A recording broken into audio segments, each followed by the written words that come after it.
Welcome to World Class Bullshitters, the epitome of pop culture. I'm your host, Jeff Hicks, and with me tonight is the one, the only, Dion Green!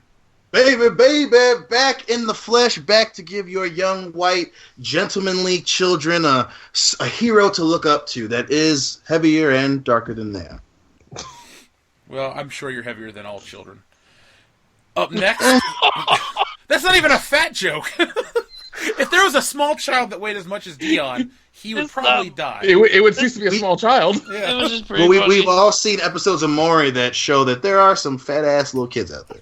Oh, Do you Jesus guys remember Christ. the Asian one that used to smoke? Yeah, apparently he got really angry that, when of course, he ate a bunch of ribs, and he was like 7. Easy there, Mama-san. It's okay, Laddie, you can make those jokes. Okay. Speaking of Laddie, Eric Louderback has not died, apparently. Hey, guys, it's good to be back. So, Coach Loudy, I hope you have a life lesson for the end of the show. Oh, I do have a life lesson. All right. All right, you little cocksuckers, take a knee and get ready for some world-class bullshit. I like the attitude. Up next, the Dr. Phil Seitz. Doctors. Doctor. The last standing Samoan, Nick Udom. Oh, thank you. And finally, Chris Winfield, everybody. My son's still trying to figure out how to trash talk. He told me he was going to take my foot and put it in his ass. Good thing I didn't mention anything about kicking someone in the dick or Child Protective Services would be called. It's like a promo The class funny at thing the is, Winfield him house. talking about putting your foot in his ass sounds just like what Curtis's kid would fucking say. To the fucking letter. God damn it, Curtis. Well, since we've last met, Dion came down, and if you're a fan of ours and you're on our Facebook page, you saw all the drunken videos we sent. So, if you're listening to this show and you'd like to see the drunken adventures of the Bullshitters, go to Facebook and find the official World Class Bullshitters fan page. You won't regret it. And don't miss out on Jeff's great reaction to the Royal Rumble. I think I might make a video of that. Dion's John Cena rant and my Royal Rumble reaction. Yeah, why isn't that up there yet? I didn't download the files, and I've been busy. Oh, okay. But, sense. you know, it'll happen this week. Don't worry. We don't really have any wrestling fans that watch our show, but I'm sure they'll enjoy seeing me scream on a couch next to Well, I think Liquid Metal Pro engages us when talking about wrestling. Oh, okay, well, Liquid Metal Pro, you're a cool dude. I'm giving you a thumbs up right now, even though there's no camera in front of me. So, since we've last met, the DCEU has fallen apart even more, which, like I told you guys like months ago, it's going to happen eventually. I'm just surprised it's happening this quick. We'll get into that later on tonight. That's more of our main topic. But before we get into that, a shout out to the Listener of the Week. It's going to be kind of an odd one because last week we eviscerated him, and this week we're going to give him the Listener of the Week, Anthony Perez. Normally, somebody talks shit to you, you talk shit back, they disappear. Not only did this dude comment in the video how much he loves our show, he found us on Facebook and told me about 5 times how much he likes the show. So, Anthony, you are officially the Listener of the Week. Thank you. And no, you do not look like a testicle. Also... Also, a shout out to Canty Wolfwood. He says that we're his favorite channel. So, Canty Wolfwood, thank you, and I hope you comment on this video and every other video in the future and tell us what you like. And if you don't like these videos, go fuck yourself. So, guys, it's time for the news because next week it's irrelevant. Who would like to go first? Oh, yeah, Nick, you would. Oh, okay. The movie I've been working on for the last year and pouring my blood, sweat, tears, and semen into is finally out, and we are going to have a private screening the 18th of March in Atlanta, Georgia. Woo! If anybody's interested, we are selling tickets this weekend at the Days of the Dead convention in Atlanta. I will be at the table, whoring myself out in various acts of hoariness, trying to sell as many tickets as I can. So come by, say hi. Hand jobs, blowjobs, ZJs, FJs, and JJs. Jesus Christ. And if you tell them that World Class Bullshitters sent you, you won't get any kind of discount. That's true. You will not get in fact, there will be a $5 surcharge for that I have to Why pay would you Jeff. want a discount? You're going to get a blowjob and then a Jimmy John's sandwich. What the fuck? What more do you want? No bean sprouts. No bean sprouts. All the beans. Make it an unwitch. What's an unwitch? That's where they use lettuce instead of bread if you're trying to cut down on carbs like a fat Oh, what the addict. fuck is that? That's just That a is bad un-American. idea. That is I'm pretty sure un-American. we can guarantee 0 of our listeners are worrying about fucking carbs. Maybe Brian Lape, because I think he is pretty health conscious, but You know, I just saw him today. I actually well, know that because he posted on Facebook how he's Oh, going did he? to your job. I was like, oh, say hi to Loudy for me. Yeah, it was funny because I actually happened to be up front, and I'm normally never up front, but they're doing some bullshit where on Saturdays I'm You're not up allowed front? to be tucked away in my because where I work, my office is in the back, but we have a cashier girl up front, and she works every other Saturday, or she's gonna be rotating Saturdays, or God knows what the fuck's gonna happen because everything changes every 10 seconds. Long story short, I was up there with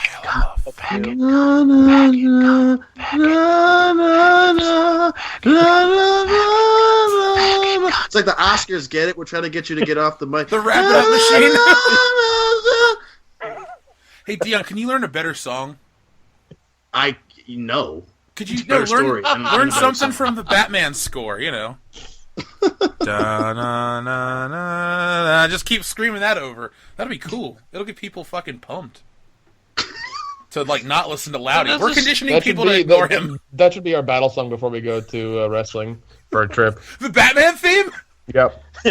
All right, the Tim Burton version, not that Chris Nolan, Hans Zimmer bullshit, where it's just a fucking drum beat for 10 minutes and they go, dun, dun, That repeatedly. that score is fucking awesome. Really? The score goes like this randomly.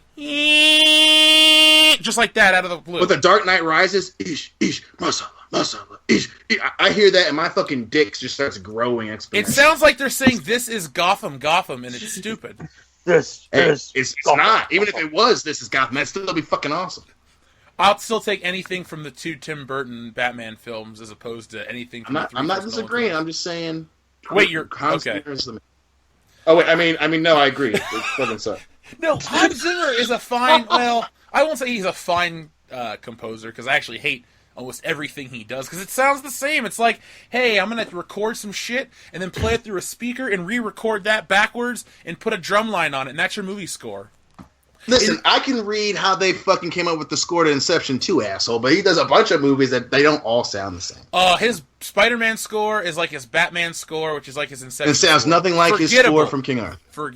Nobody even saw that fucking movie.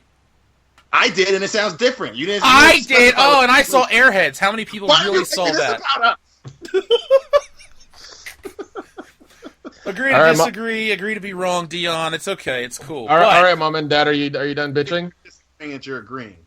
we just have to decide which Batman theme it is, though. That's very important, guys. Oh, I'm down for Tim Burton. I'm just defending Hans Zimmer. goddammit. We will flip a coin then. Okay, that's what we'll do. The only thing I want to end it with this: why couldn't he have died instead of James Horner? Just saying. Nick, what else did you have, sir? The other thing I have is the Snapchat IPO is finally coming to fruition. They're finally going public with their stock thing. Their stock thing, okay. Their stock thing, yeah, that's what it is. That's the technical term, in case you didn't know. The only problem is that they're already starting out at the bottom. They've lost $515 million in 2016. They only made $404 million, so there's a big gap there. Twitter did the exact same. Yeah, Twitter did the exact same thing when they started, but they're hoping that Snapchat will be different. They're trying different. That's why there was always updates on the app. They're always trying new things, trying to do things a different way. But Instagram keeps stealing their stuff and improving on it, so it's kind of, it's difficult. But hopefully, they'll go from being worth, I think about $3 billion now to $25 billion. So that's a first world problem I don't have yet. So if it, whenever the date is announced and it does go public, by all means, I would probably say, buy a couple shares, see what happens. I'm gonna put my 401k shares in some of that Snapchat. Don't do that. How Snapchat. do you make money from Snapchat, though? Like, how does Snapchat make money? Ads, Advertisements? I guess. I've never seen an ad on Snapchat. I think if you play, no. If you play a bunch, they show ads like randomly. If I'm watching, a bunch of snaps from like fucking models and shit that I follow or porn stars or whatever. If you watch I can't remember what it is, but you watch a certain number a fucking random snap from Pepsi or some shit will pop That's up. true. That's true. Do you pay for private snap, Dion? For Fuck no. porn stars? Okay, all right. Just asking. Nick, I just go with the low rate porn stars and the Tumblr chicks that post shit. Right on. You do love your Tumblr. Because I can look at porn at work and like don't have to worry about it getting blocked, man. It's awesome. As long as you're not getting indoctrinated into that SJW crap they put on Tumblr. Yeah, Oh yeah, because if there's one thing I love looking on Tumblr, it's shit that makes me just go, you know what? I agree, sweetheart. I agree. I see shit like that and it makes me want to just swallow like 80 pills and say fuck it all. Those people are the worst. They're the same type of people that are boycotting Milo Yiannopoulos out at UC Berkeley. Yeah, UC Berkeley. It's like, Jesus Christ, people, you're exactly what you're fighting against. Especially when they that get guy is a fucking cocksucker. I hate that kid. Especially when they get violence. You get it. Just admit that you fucking like dudes. Stop dyeing your hair and. He's openly gay. What are you talking about? I just don't like that fucking guy.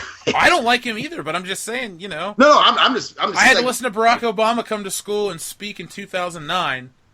Milo Yiannopoulos is equally important. Said no one ever. I'm about to say. I don't even know my what the wife's fuck he work did. today, some bitch came in and said that she was breaking out in hives and she didn't know if it was because of gluten or Trump. True story. That is the most libtarded thing I've ever heard in my life. Did your wife inject her with like botulism and send her on her way? Oh my god! I don't know. Well, I mean, do you mean botulism or Botox? Because they're different. No, actual botulism, because that person deserves to die. Okay. Legitimately though, she came in and she's all fucking warty or bumpy or whatever, and gluten or Trump. Like, just kill yourself and your family and everyone that you've ever met. That's idiotic. Well, not everyone she's ever met because she met your wife. Yeah, but then I can just start over with something like an upgrade. Yeah, upgrade, man, upgrade, definitely. Yeah. Oh, If your TV breaks, I'm not going to buy a new TV till this one breaks. Yeah, I mean, go Asian though; they last longer. And they'll be used to the small peepees. Damn. You can get it small, compact. I mean, she's going to fit right in your suitcase wherever you go. So Joel knows about that. That's the dead ones that Joel knows about. Yeah. Or the children. Chris Winfield, you got some news, right? Yeah. So there's a report coming out saying that Nicole Kidman's been offered the role of Aquaman's mom in that upcoming shitty DC movie. She hasn't accepted yet, but I do like her titties from Eyes Wide Shut. So I guess there's that. So tell me how you really feel about the Aquaman film. I've never liked her acting, but I do like Stanley Kubrick movies. I like shit about the Illuminati, and I like tits. So Eyes Wide Shut's one of my favorites. I liked it because I rented it from the library as a kid, and it had Bush in it. So true. that's True. probably The the version highlight you of that watched film. though was digitally censored, especially during the orgy scenes.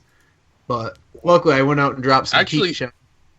Yeah, that movie. When I was getting up for school one day, it was on early in the morning for some reason. So it was really awkward. IFC? It may have been on IFC. I can't remember. It was way long ago. But I remember like flipping channels and like when I was a kid in the morning, Mom was taking me to school, and all of a sudden, there's like she's making breakfast and there's like tits on the screen. People are fucking. I'm just like turning down the volume, trying to be discreet about it, and just being like, "This is awesome." tits. It's what's for breakfast. Pretty much. I mean, you do get milk from tits, so You do. it comes full circle. Star Wars Battlefront 2 has a release window. It's coming out holiday of this year. It's supposedly going to include more heroes and characters, and it's going to expand all the eras of Star Wars, and it's going to have a single-player campaign. So it's essentially everything that this game should have been from the get-go. Well, they lost my business. You know, I went back and bought the Ultimate Edition, and I actually do enjoy it. But I do wish that we got to go to more eras than just the original trilogy. I like the Scarif map on it. It's my favorite map on there. If you guys haven't downloaded it, I would give that a shot. Oh, I've got that map. I love it. It's my favorite. It's awesome. It's so much fun. It's so much fun. I haven't played it since like the first month I bought it. But yeah, I guess I'm looking forward to Battlefront 2. It'd be nice to have like the Clone Wars era, the prequel era, some of the newer stuff. Like it just more is never bad. So, But the single player campaign, is it going to be through all the eras, or is it just going to be like? no word on it yet. They just announced that they have one, and which is an improvement already over this game, because my 6-year-old plays it all the time, but there's no storyline. It's just, randomly here's Greedo fighting Darth Vader or whatever. Just like, Oh yeah, that's really weird. Fan fiction. I just want them to remake Rogue Squadron in high def, and I'll be happy. or at least just like incorporate that into Battlefront, like that kind of dogfighting, that kind of spaceship gameplay, like because the gameplay now for when you're flying vehicles is shit. I know. I played Yeah, the beta. it's really one-sided on the Rebel Is it still side. just above the map? Yeah, Oh. it is. Yeah. Yeah, but I mean, like I play both sides, and like the Rebel A-wing, I think is like the best thing you can ever get. It'll kill everything. Mm-hmm. Yeah, it's the fastest ship, but it supposedly has the weakest armor, according to the Rogue Squadron logic. The Y-wing's the strongest, and the X-wing's the most balanced. I mean, yeah, and then like the TIE fighters, you get the Interceptor and the normal one to suck. They're not that fast. Their armor, like they get hit once and you're fucking gone. Like it's horrible. The Interceptor's supposed to be like super fast. It's not that fast. The A-wing beats it every time. I'm just going by what they present in the movies and other... Oh yeah, of course, definitely. But according to Disney, everything that came before it doesn't matter, so fuck me, right? What other news you got? That was it for me. All right. Dion. Ew. Well, going off of the Star Wars, Mark Hamill recently did an interview, and he was defending the prequels, mostly defending Jake Lloyd and how he was treated after Phantom Menace came out, and he was basically saying, "Hey, I mean, it really pissed him off how they treated him, how they said that he acted when he was really just doing what George Lucas asked him to do." And then he just went on to say, I mean, there are issues I have with shitty dialogue, but you know, I love George. Just like talking outside of the family, so I thought that was pretty neato. Well, I mean, Mark Hamill is trying to be cool and all, but Jake Lloyd sucked. He was terrible, and he deserves to be where he is career-wise. Well, I mean, I definitely don't think, as a kid, he shouldn't have gotten that lambasted, but yeah, I mean, that's the risk you take when you try to go in the direction of having, the foyer into one of the biggest villains of all time is going to be this small little boy, and usually small little boys can't fucking act, and that, they rolled the dice and he lost. And I feel like George Lucas has the opportunity to work with great actors, but he always picks the wrong one. Like, they could have got Haley Joel Osment from The Sixth Sense. No, you go with Jake Lloyd, the kid from Jingle All the Way. Great choice, George. Oh, Leonardo DiCaprio could have played Anakin Skywalker. Oh, no, you picked Hayden Christensen because your daughter wanted to fuck him. I don't know. But George Lucas always has access to the best things and makes the worst decisions possible. I hope that was really a thing. I hope that's really a thing, because that'd be hilarious. I mean, it's conjecture on my point, but I'm just going to say it's the fact. I mean, I just guess it was just because they both didn't like sand. Well, it's coarse and it gets everywhere. Don't like sand. It's everywhere. Do you think Jake Lloyd would have had a worse life either in this reality where he played young Anakin Skywalker, or starring in a what the fuck, Bryan Singer film? Well, he may have liked being in the Bryan Singer film because he felt funny. Oh, he definitely would have been way off in the Bryan Singer film, for sure. I want to make a Usual Suspects joke, but I won't. We gotta try to get Jake Lloyd on the show in the future. Maybe he'll tell us stories about George Lucas and shit like that. Well, you know he ain't doing shit. Of course. I mean, he's going crazy. That's about all he's doing. Like all the You played young Anakin Skywalker. No, I probably wouldn't, because I would have been a well-adjusted kid. Because, see, I would have played young Anakin Skywalker, grew up to be my size, and told everyone to fuck off. This is true. And just been doing conventions like from here until the end. Yeah, I would really milk the shit out of that. Oh god. I would have done nothing else. I'd be like, yep, you remember that kid in Star Wars Episode 1? That was me. You got a problem with my performance? Fuck you. Get an autograph. I'll tell you cool behind-the-scenes stories. People eat that shit up. Oh, jeez. I mean, you could just abuse your fans, and they'll be like, "You're in Star Wars. I love you so much." Imagine the amount of pussy you would get if you were that kid. Didn't he get cock blocked because the girl recognized him or something? I have no idea. But that sounds horrible. Didn't you play Anakin? Yeah. Oh, never mind. I honestly think that happened to him. Oh my god, that's got to be fucking horrible. And the fucked up, well, not the fucked up part, but the sad part for him is the older he gets, the more unfortunate looking he becomes. Oh god. Because now he looks like a full-on rapist. God, he looks like a 90s grunge rocker. He looks like Corey Feldman before he got raped by Michael Jackson. But here... I was like, you gotta What is find that? the mugshot where he has the goddamn Killer Be Killed goatee on. That shit is like, yeah, he's raped a Looks few like sisters. Charles Manson. Jesus. All he needs is a swastika in the middle of his forehead. That's it. How is his head so big? It's like his head grew, but his Oh, that's face Star stayed Wars the same money, bro. size. Oh, Star Wars money. That ego is what it is. That ego. I mean, I guess I feel sorry for Jake Lloyd in a way, but you had millions of dollars as a child. And you got to actually be in Star Wars. I had to fantasize about it. To get roasted like that, god damn, that would suck dick. I can handle it. I've read our comments section. We've had some hard shit thrown our ways before. Yeah, but he had like YouTube comment section in real life. If people can find us and they want to criticize our show in person, I'll probably walk away from you, but you could try. Just make sure you pay me Jake Lloyd money first, because I'll be your best friend. That kid had everything for like 5 minutes. Yep, and then he started it all. Nothing wrong with that, by the way. Or injected it all. Or just put it in his ass. I don't know. He did something with it. He looks like a serial rapist. Nothing wrong with that either. Poor cereal. Really? The captain has never been the same again, Loudy. Captain, the same. Jeez. I'm sorry, this show's starting out with rape jokes and shit. We got to top last week's show where we're yelling at people for fucking 35 minutes straight. And by the way, last week's show, I couldn't monetize it, but it's one of our most successful. Oh, that Like, sucks. I know, because I put the Incredible Hulk music at the end, but I thought to myself, it's worth it for the joke. So, listeners, make sure you check out incarnate-studios.com and pick up a t-shirt to help support this channel, because we can't monetize bullshit. So, help us out. That's Incarnate-Studios, you motherfuckers. Yeah, don't forget the hyphen, or else you're just going to get a cannot be found page, and that's going to be disappointing for everyone, because you'll lose, we'll lose, and at the end of the day, something.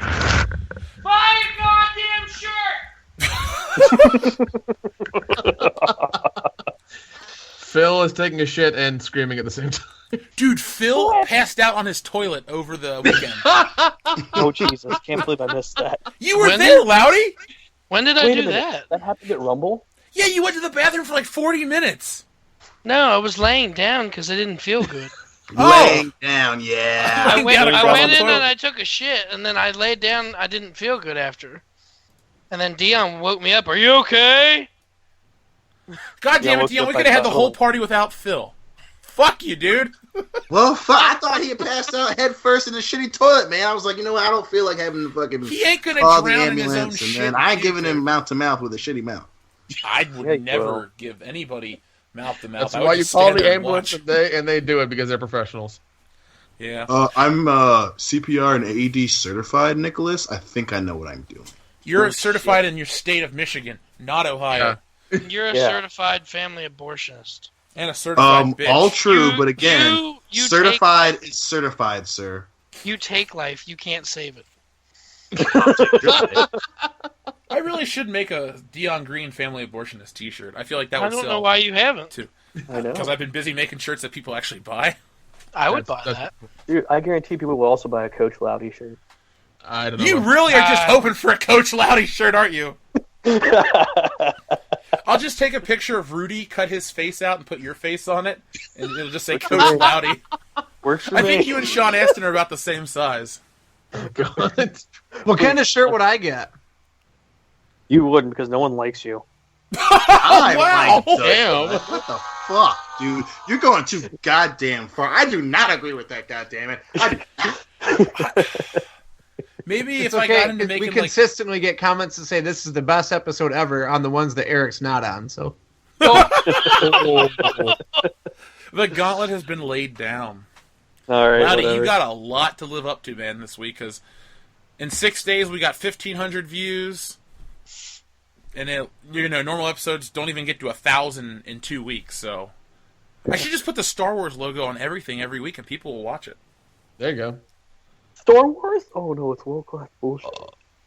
It's the difference. We're equally awesome and equally shitty. Yeah. Dion, did you have any more news? I did. I had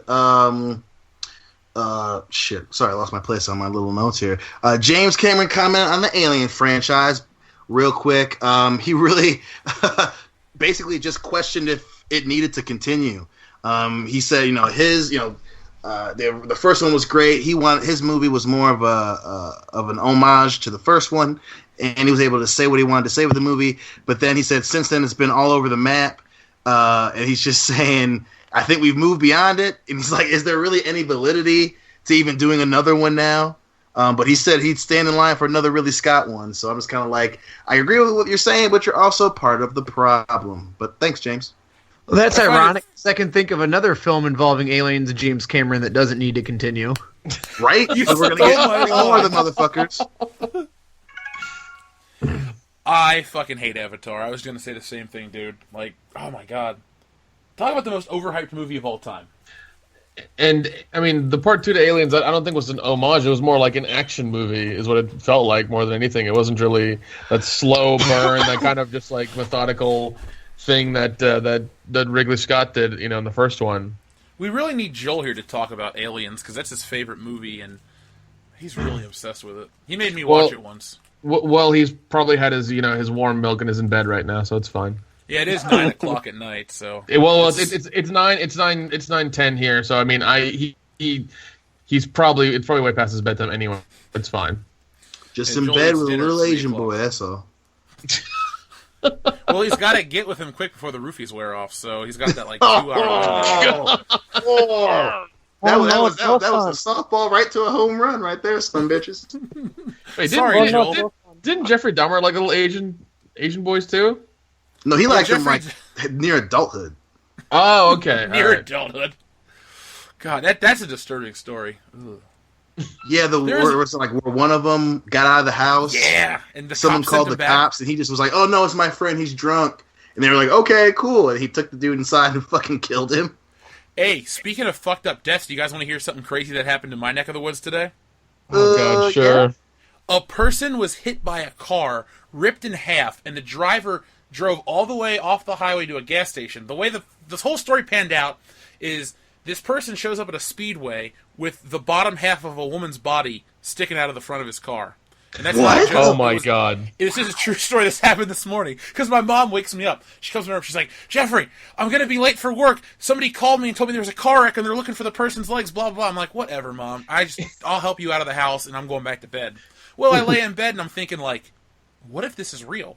So I turn on the local news and they're like, the highways are all shut down. I'm like, okay. They're like, this person was ripped in half on the highway and their body was dragged like miles to a fucking speedway. And all these witnesses were like, yeah, this guy just pulls up in a car and there's this woman's body dangling from the front and he just gets out of the car like it's no big deal.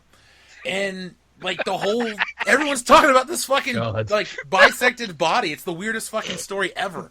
That's probably the most authentic flashlight you can find. Well, this is the first time hearing about it, and dear God, it sounds like some straight out of fucking Grand Theft Auto almost. Yeah, but you can't rip the bodies apart in Grand Theft Auto. I tried. No, you can't. Yeah, there's no way you can. No, I know, but still. I mean, it's the weirdest thing I've heard in a long time, and we live here, so weird shit goes down, like that whole heroin crisis last year. Yeah, I remember you telling us about that. That whole, that was crazy. But this is just blowing my mind, like, how the fuck can you not see a person, let alone keep driving till they rip in half? Yeah, also, how do you carry half a body with you for miles and not realize it's there, or the weight difference, or there's something scraping on the ground? Like, how does that not happen? And how do you learn how to fall off a 20-foot ladder? Trainers, EMTs, referees. I thought Shane had broke his neck. Do you guys hear Shane McMahon's supposed to wrestle AJ Styles at WrestleMania? Yeah, I heard. Same way that Roman Reigns is going to face The Undertaker. Yeah, I heard. I don't get Shane's, like, ever since he's been back, there's just this need for him to, like, oh, I'm going to wrestle The Undertaker. Now I'm going to wrestle. Like, Shane, you're not a wrestler, man. Stop trying to act like a younger version of your dad. Hey, at least he's going to want the fucking strap. At least we know this. We will be trashed. That's a good point. God. That's true. We will get fucking trash before we go to the stadium. Well, I mean, the only thing about that is the stadium's not where you think. It's in like a fucking residential area. It sucks to be down there. Really? Yeah, really. I've been there. yeah. Well, I think Shane McMahon's going through a midlife crisis. That's why he's trying to wrestle and be young again. And when he breaks his back and is a paraplegic, then he'll understand. Look at that. like Shane. He's going to kill himself. I like Shane McMahon a lot. I just would rather see AJ Styles fight someone with equal caliber. Because Shane McMahon can pull off a good match with somebody like Cena or The Undertaker. Somebody who doesn't really do a lot of technical shit. That'll be a great WrestleMania match. What? AJ Styles versus Seth Rollins. Oh. Yeah, that ain't happening. Poor Seth Rollins' knee. Yeah. Oh shit! Speaking of fucking Shane McMahon, he's on my TV. They're talking about that XFL documentary he's on. I saw that at the gym. I saw the commercial for it at the gym. I wanted to watch it so bad. I'm recording that shit right now. The fucking failed football thing that happened. It Yeah. lasted one season and they lost $100 million. Yep. God. They had a That's deal all right. with NB fucking C. Well, rumor has it that Shane came to Vince and said, "Let's buy the UFC," and Yup. Vince said no. No, that's not a So- rumor. That's been confirmed. I was just saying, well, that's the story I've heard. Shane wanted to get involved with UFC. Vince said no, so they did the XFL, and they lost $100 million. Yeah. Didn't the guy get injured on the first play? Yeah, they did the thing where it was, instead of a coin toss, it was two guys ran for the ball and they'd have a scuffle or whatever. And the dude, I think he tore his ACL. The very first one, the guy tore his ACL. Oh my god, that's retarded. However, you Speaking did get of- some decent football players that came out of there. What would your What? guys' XFL names be? They had like He Hate Me and some other. Here, let me look those up real quick. Mine got was two what would yours. you guys name Hand yourselves? Yours Hand would be job, he that'd be raped it. me, but Blazer. He raped- taser.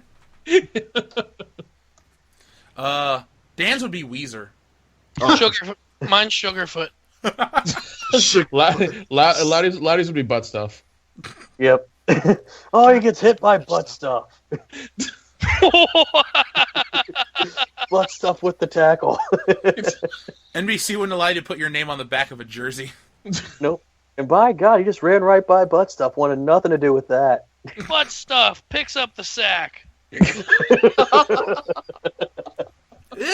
I just got that one.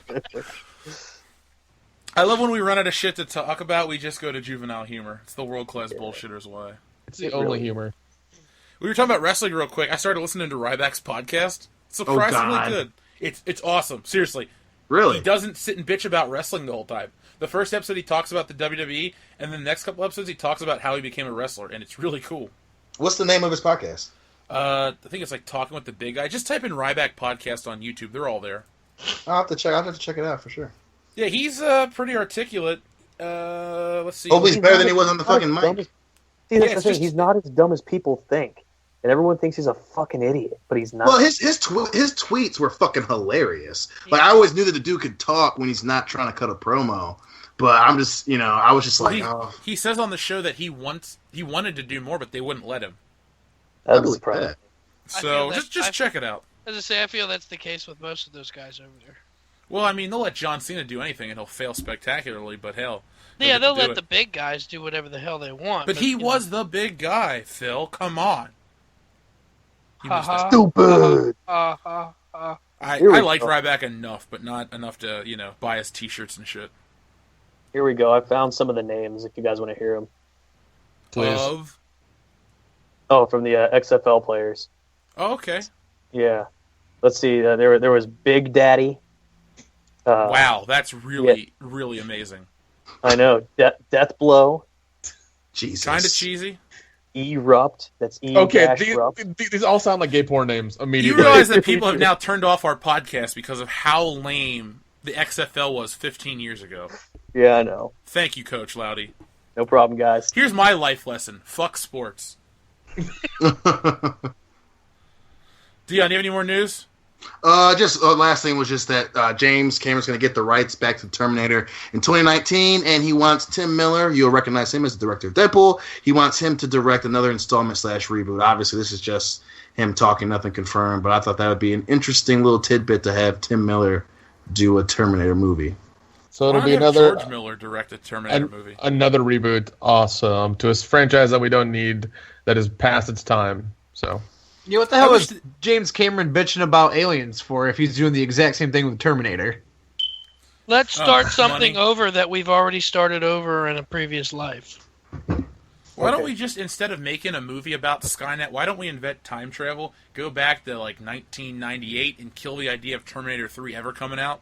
Because the story ends at 2. It's two of the greatest fucking sci-fi action movies of all time. Terminator 1's great, Terminator 2's even greater. And then it just ends like the original ending. Everything's fucking resolved. There's no room for sequels. All the other Terminators that came after it are garbage. did you see the alternative ending to Terminator 2? Yeah, where Linda Hamilton's like, Michael Jackson turned 53 or whatever. Yeah, Yeah. I've seen that one.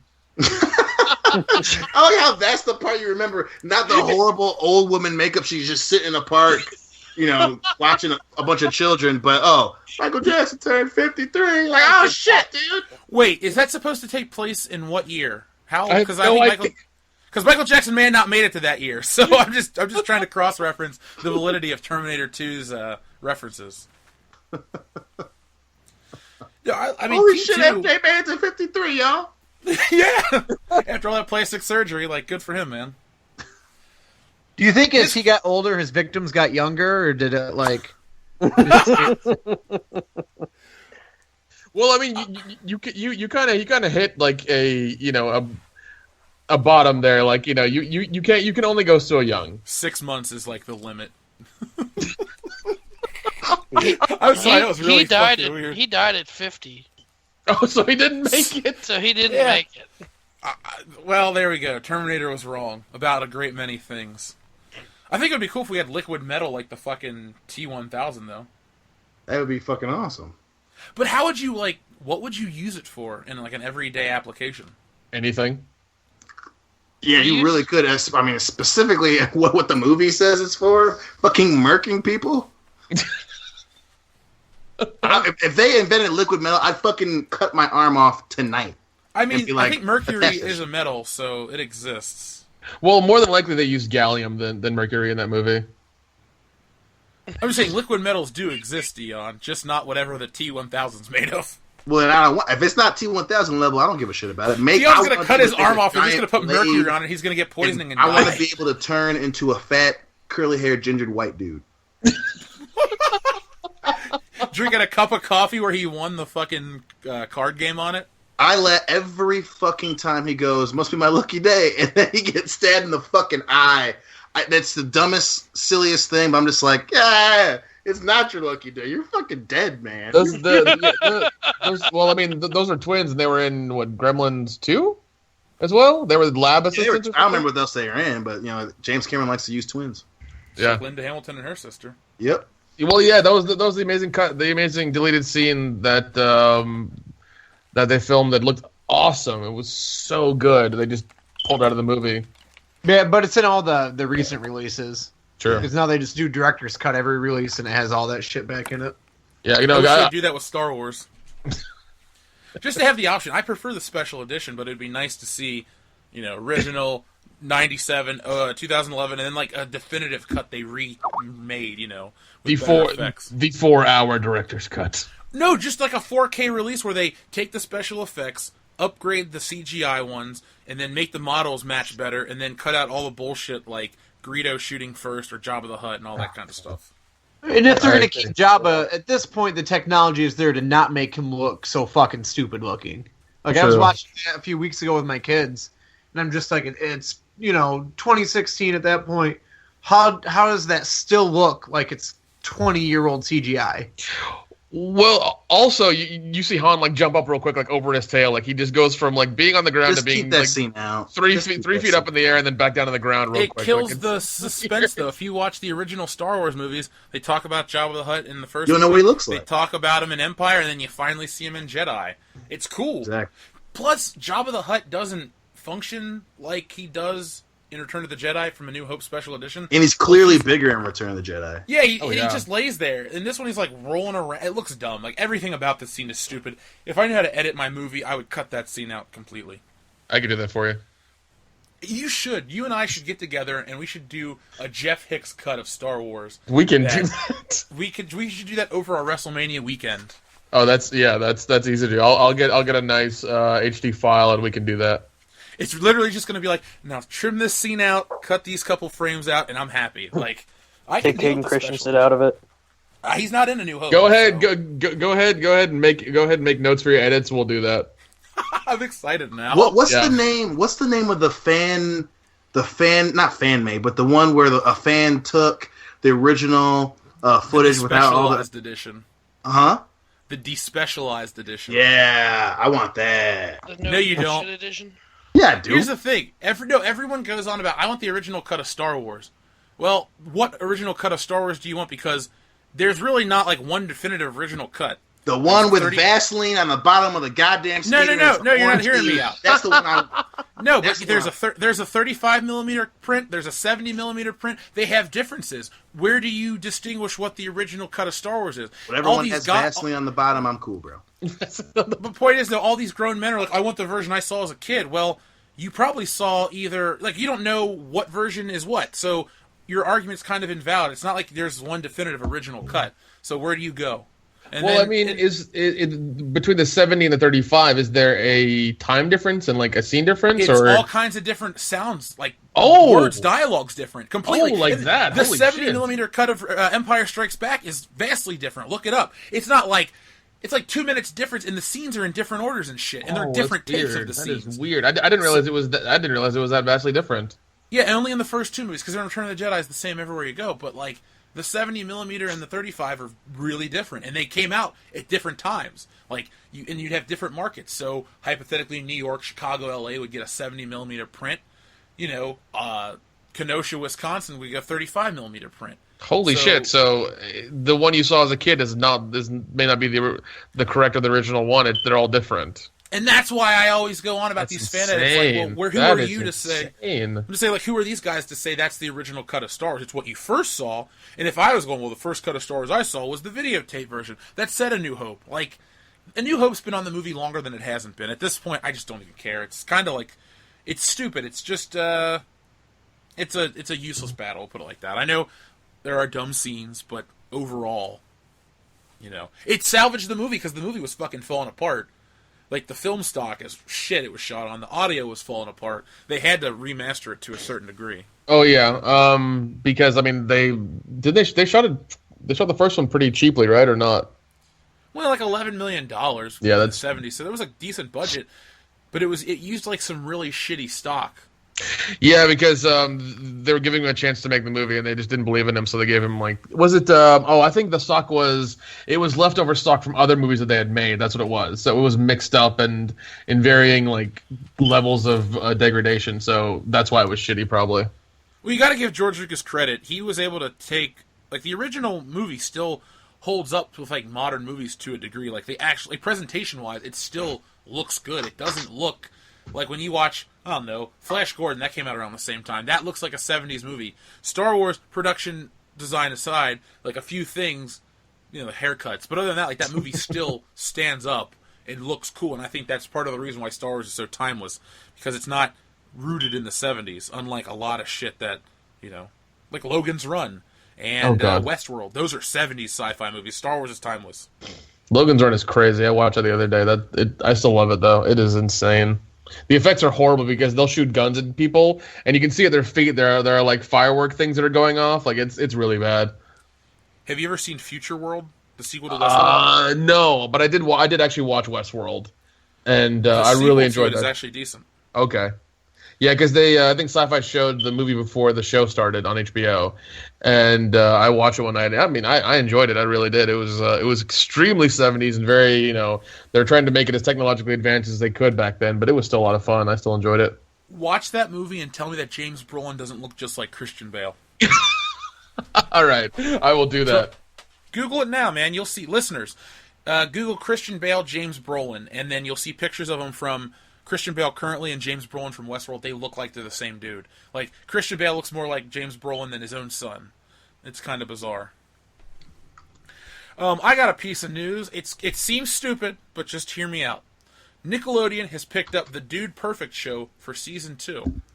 Now, I know you're thinking, what is the Dude Perfect show? Who gives a shit? Why are you talking about Nickelodeon world-class bullshitters? It gives me hope that another YouTube show could make it into international TV syndication. So maybe one day world-class bullshitters will too. Now, I got a question for you guys. If we were to get a TV deal, what channel do you think we'd be on? Adult Swim. FX. More than likely Adult Swim, because they have that they have the ADD kids all wrapped up in there. Like that would be what we'd go with, because we could do small bites and long form as well, and it would work all around. Dion? Or Comedy Central. We'd 100% be on like the My Network, the My 18 network for sure. What's that? It's like a bunch of like a local syndicated thing.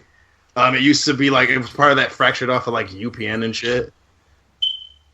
Like My TV? Yeah, because we definitely would have to pick up traction first, and like a shitty little that My TV, that shitty local place. You missed what I was talking about. I said when we would make a big channel, where would we be? A big channel?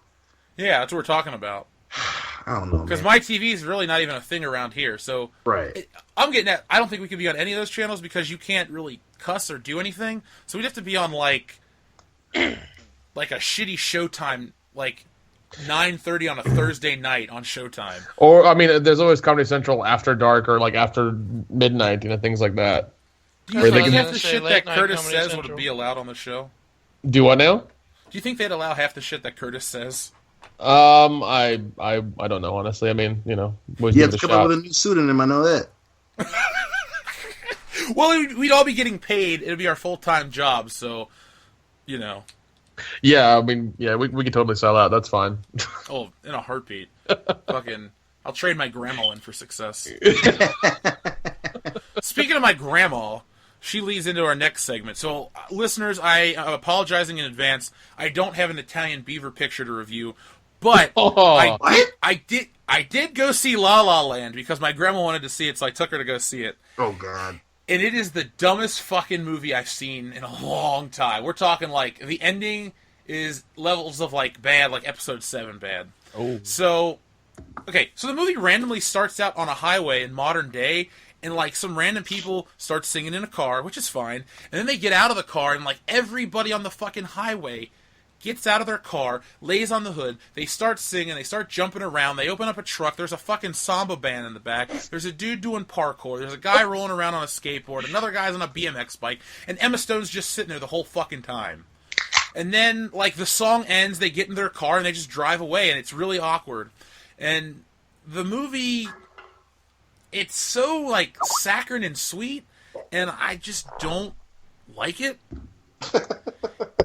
I'll put it like this. I got into it at a certain point, and then the ending happened, and it was the worst ending possible, and I lost all interest in the movie. So, Eddie Cantillo, I know you're, like, jazzed about La La Land. I think it's the most overrated movie ever. I don't know how this thing's up for 16 Oscars. Like, there's not that much substance there. People are so involved in Ryan Gosling and Emma Stone's relationship in the movie, but the whole time I'm watching the movie going, he goes home to Eva Mendes every night. Like, Emma Stone looks like a fucking goon compared to Eva Mendes.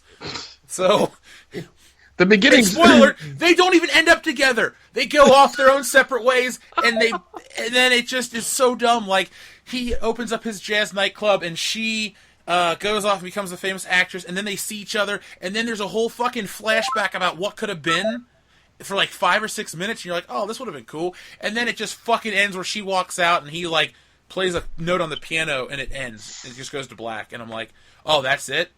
The beginning sounds like one of those Step Up movies. That's what it sounds like. It was like Glee if I had ever seen Glee. It was just oh, stupid. God. Well, you know how that shit turned out. The fucking dude in that shit killed himself, so it's only a matter of time before La La Land catches its first victim. Corey Monteith.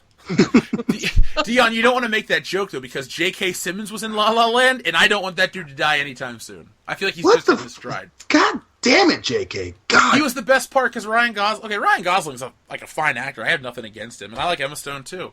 I don't really like many female comedians, but she's one of the few that actually can make me laugh. Don't let J.K. Simmons die. He's really awesome. Yeah, man. I'm hoping against all hope that in the new Spider-Man movie, he's got a surprise cameo. I hope so. I really hope so. Like, I will sing that movie's praise if in the middle of it, like, there's a scene where he's in New York, and there's fucking J. Jonah Jameson. and everyone's surprised. I think the whole theater will erupt in cheers, and I'll walk out happy, and I'll give it an extra star rating because I'm biased and all that good shit. So it'll get a 1-star rating, is what you're saying. As of now, this movie looks like dog shit, and I hope it doesn't get a Super Bowl commercial. God, it probably will, and they'll just keep hammering it in until you get the idea that Spider-Man's coming out soon. You should go watch it. Let me tell you something, Sony. I like Spider-Man quite a bit. Don't bastardize my favorite character and expect me to get excited for it. I'm not an idiot. And your little animated movie can go fuck itself. Agreed, and I would go gay for Gosling. Over Ryan Reynolds? I don't blame you one fucking bit. Seriously, he is a handsome son of a bitch. He's charming as fuck. The funniest thing, my mom went to the movie with us, and she goes, "That guy was such a good-looking guy." I said, "Mom, he's white. When have you ever liked a white guy?" She goes, "Well, there's a first time for everything." That's the thing. Your mom would go white for Gosling. That's all the hashtags we could do. Oh my god! I should put a T-shirt. I'll go white for Gosling or something like that. Oh, that is... God, your mom's so good. He was... My grandma was like, he was such a good dancer. I'm like, yeah, Grandma. I mean, anyone could be trained to dance. Like, you could put me in that movie, and I kind of would look coordinated. Yeah, and I mean, God knows how many takes it did to get him to dance correctly. And I didn't want to break my grandma's heart, but I'm like, he didn't really dance in the stars, Grandma. It was a green screen. But I just imagine your mom talking to Ryan Gosling and being like, "Oh, come on, G, show me some love." She probably wouldn't... Honestly, if she saw him on the street, she probably wouldn't say anything to him. She would just look at him, and he would probably nod and smile, and then she would walk away. She's like, "I met that guy from that terrible movie." She hated it, too. Like, we all left disappointed to different degrees. My mom was like, "That was the worst ending ever." And I was just like, "That was a dumbass movie." And my grandma was like, "It was good." Those fucking hicks, man. Those fucking hicks. Yeah, that was my Tuesday night. So was that a worse decision, or was it not as bad as when she shat in your car? I'm gonna go with La La Land was more tolerable because I didn't have to clean up anything. I just got to eat popcorn and ice cream and be very happy. Good point. Good point. Oh, so I guess that's our news segment. Do you guys have anything else you'd like to add? They should announce a sequel to Groundhog's Day and then release the original movie. I like that idea. That's pretty legit. I like that. I want to watch that movie today if I got time. I probably don't have time. That's a fantastic movie. That might be Bill Murray's love that best movie. movie. Is it better than Ghostbusters, Nick? Shit. That's a hard toss-up, man. Oh, damn it. Well, it's easy to say that it's better than the 2016 one, right? Oh, fuck yes. Oh, Because you've fuck yes. seen it. Yeah, okay. I watched it. Yeah, out me, Phil. That's fine. Yeah, but I watched it for free. I didn't pay for it. It was on VOD. And I was like, fuck it. You know what? I'm going to risk my sanity and my reputation as a world-class bullshitter to watch it. You know, Phil, I don't know if that was a man thing or a Samoan thing, but I'm sure Nick's pissed off. I just want to know, what did you think of it? Because you wouldn't tell us what you thought. You just said, "I saw it." You didn't ask. Okay, Caddy McCatterson, goddamn. Just fucking answer the question. No, it was shit. It was complete shit. It was slow. It was boring. And, like, I kept getting this thing that all the men, like you could tell that there was, like, a message against dudes in the whole movie. Completely fucking tell. Like, it was really obvious. It's like, Paul Feig's a closeted homosexual. Oh, so. yeah. He loves the cock. He loves the cock. In all the holes. All six of his. God. Even the thing that happened with the symbol when it became a cartoon and then became the thing that attacked the city. I was like, what the fuck are you doing? It was like this hand drawn Disney cartoon for a second and then goes into this creature. I was like, the fuck is wrong with you? The 2016 Ghostbusters reminded me how great the 1984 one is. And I kept getting this vibe of, like, this reminds me of the really shitty Goosebumps ones that come out on Netflix all the fucking time. That's what the effects in the story reminded me of, because I'll watch those with my niece and nephews, and they love it. I'll tolerate it, but they are complete shit. Well, I mean, it's a kid's show. This Ghostbusters movie was meant to play towards, millions of people, and, like, 8 people went to see it. Yeah, oh god, and I see why. Even at the ending, they showed the full fucking dance sequence they paid millions of dollars for. That was shit. That was idiotic. Well, listeners, if you'd like to know what I thought of Ghostbusters, make sure to check out the review on the channel. It's our most successful video with, 85,000 views. It's really what helped World Class Bullshitters grow. Most people tell us they found World Class Bullshitters through that rant. So, you've heard 2 bullshitters officially denounce the film. It's garbage. Don't watch it, but watch the review. You'll get a good chuckle. Yeah, just watch the review. Save yourself however long that fucking movie is. Yeah. All right, you guys ready for the debate? Do it the fuck, do it. Now, I hate to say this without giving credit where credit's due. This comes from a listener.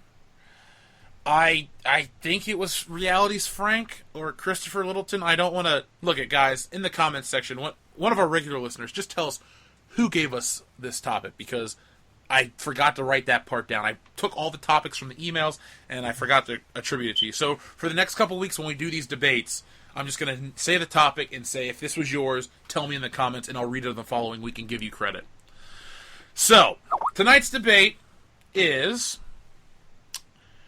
Pitch a team of villains, 3 to 5, but each must be from a different universe, and you cannot use Galactus, Loki, or the Red Skull. So, this was a great topic. It instantly hooked me, and I thought the whole different guys from different universes was cool. So, who wants to go first? And is everyone ready? Does everyone have a team? Put it like that. Yes. Yep. Okay, so everyone's got a team. Everyone can go. You know what we'll do? We'll take it the same. Nick, you got one? Yeah. Do you want to go last? I'll go last. Okay, cool. You know what? I'll go first. Fuck it. I rarely go first. So, I have 5 guys on my team. First is Darth Vader, because it's Darth Vader. And if you want a team of anyone to win, you need a guy that could wield the Force and have a lightsaber and just be pure evil. Like, I know he becomes redeemed in Return of the Jedi, but this is Empire Strikes Back Darth Vader. He will fuck you up. Secondly, we have the Green Goblin from the first Spider-Man movie. Now, I know you're thinking, that movie sucked, he looked like a Power Ranger, and if you have those criticisms, you're wrong. Because what you don't realize about the Green Goblin is we don't know where the conquest of evil is taking place. It could be here on Earth. And why not have Oscorp, the biggest corporation in the world, with unlimited funding and government support and all kinds of crazy technology at your fingertips? So that's why I have him on the team. Next, from another Marvel film, but in a different universe technically and legally, we have Doctor Doom. Again, more resources, more money, an easier time to take over the Earth when you have fucking plants and just things all over the planet. So that's why he's there. Next, this one's a joke character, but I think he'd be funny on the team, Skeletor. Just think, Skeletor isn't only kind of cool looking, but he has his own army.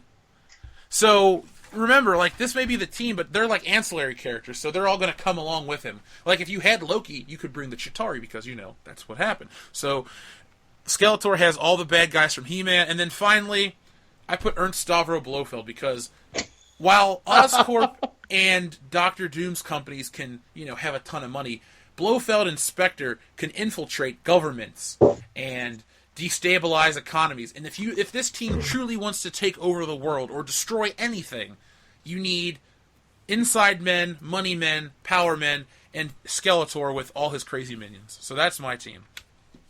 Who would like to go next? I'll go. All right. Beat you to it. So my team has a mixture of comic book and anime characters. You're going to have to bear with me if you don't like anime, but it does have some rich characters in it. First and foremost, I'm going to have Scarlet Witch from the Marvel Universe, because she can simply wish entire groups of people and mutants out of existence. With a simple wish or a thought, she can just eradicate parts of reality. I'm going to take Beerus from Dragon Ball Z.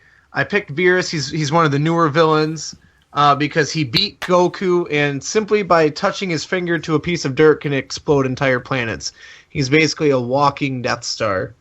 Is that the cat Jeff, guy? You watched a little bit of Death Note, so I'm picking Light Yagami, who can simply kill anyone, anywhere, just by thinking their name and picturing their face in his head. Yes, Jeff. Another anime character is a guy named Lelouch from the show called Code Geass, who can convince anybody to do anything he wishes simply by making eye contact. He can even use broadcast television to anyone who's looking at the screen to influence them to either commit mass suicide or to incite a civil war or anything. And finally, the guy heading up my organization, Ozymandias, because there is nobody smarter and more tactical than him in any of these universes. So he can bring them all together. He can protect himself if they try to turn on him by knowing their weaknesses. And I really think that by having somebody who can wish parts of reality out of existence, somebody who can kill anybody with just by writing their name down, somebody who can... Did someone fart into the microphone? Somebody wished that into existence.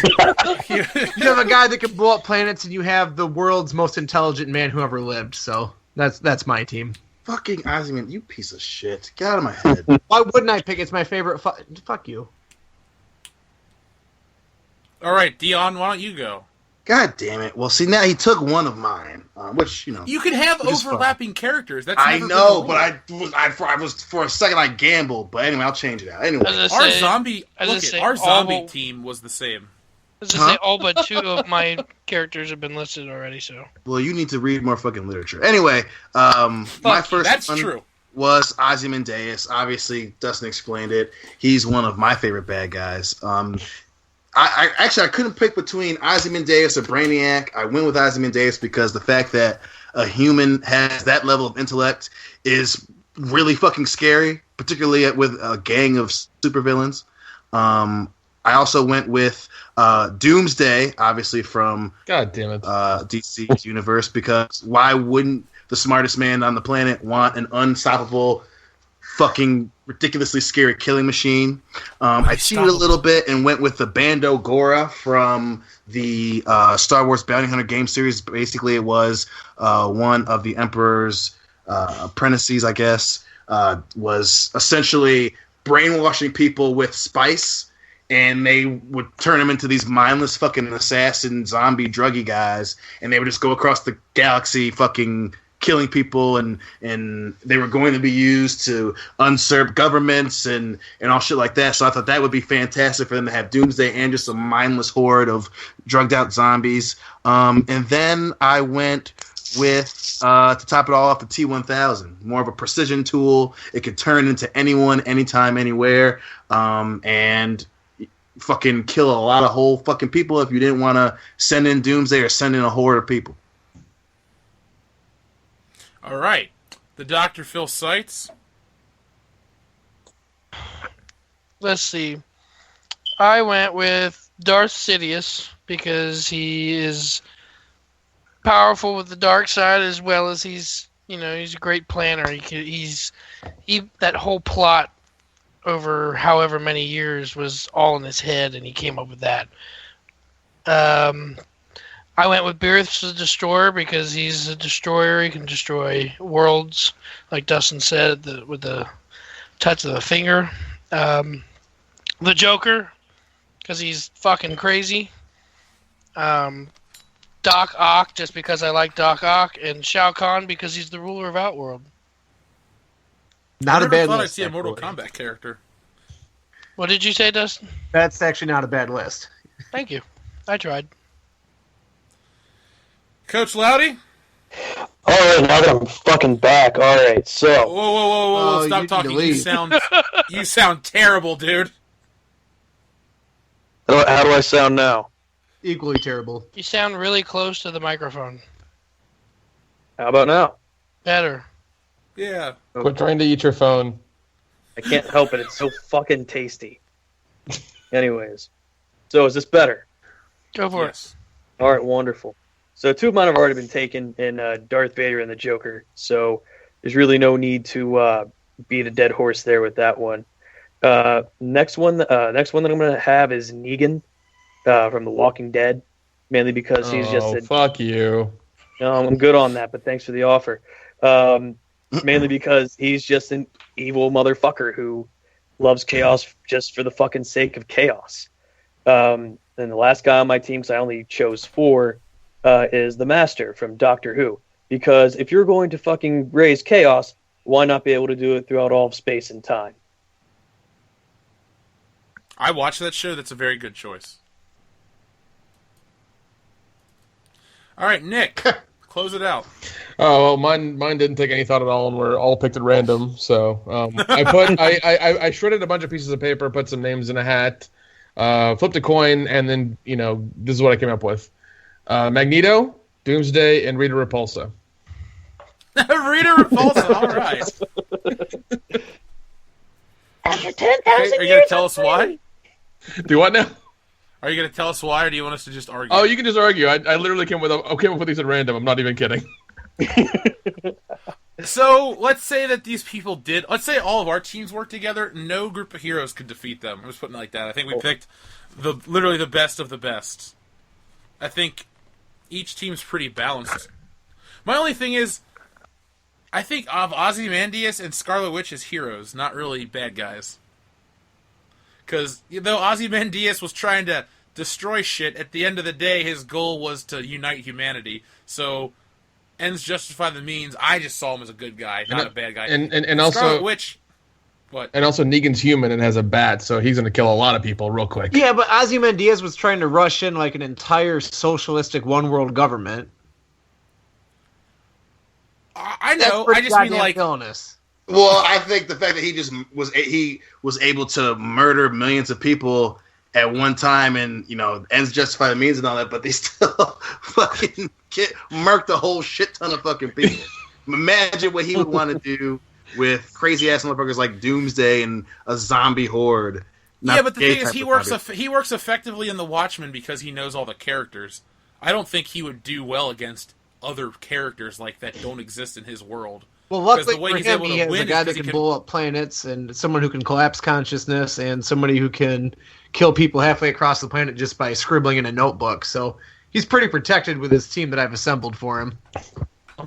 Also, with all these bad guys, wouldn't they all battle for power? Anything you had the Joker, and he's not going to fucking work with anyone for very long. I think anytime you had the Joker... I think the Joker's like the weakest choice for anybody, because... Yeah. Negan. He's just a...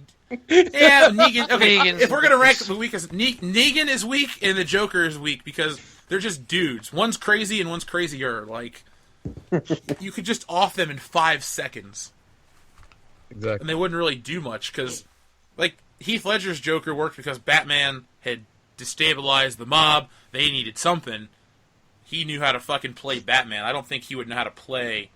like another team of villains, because Darth Vader would just cut his head off or something. Because we know he's that brutal now, thanks to Rogue One. Mm-hmm. Yeah. Plus, I mean, Darth Vader could, use the Force, and he could use the Force to manipulate Dustin's anime characters to do his bidding. Yeah, but unless at that someone point, writes Pierce his has name in already the book. blown him up.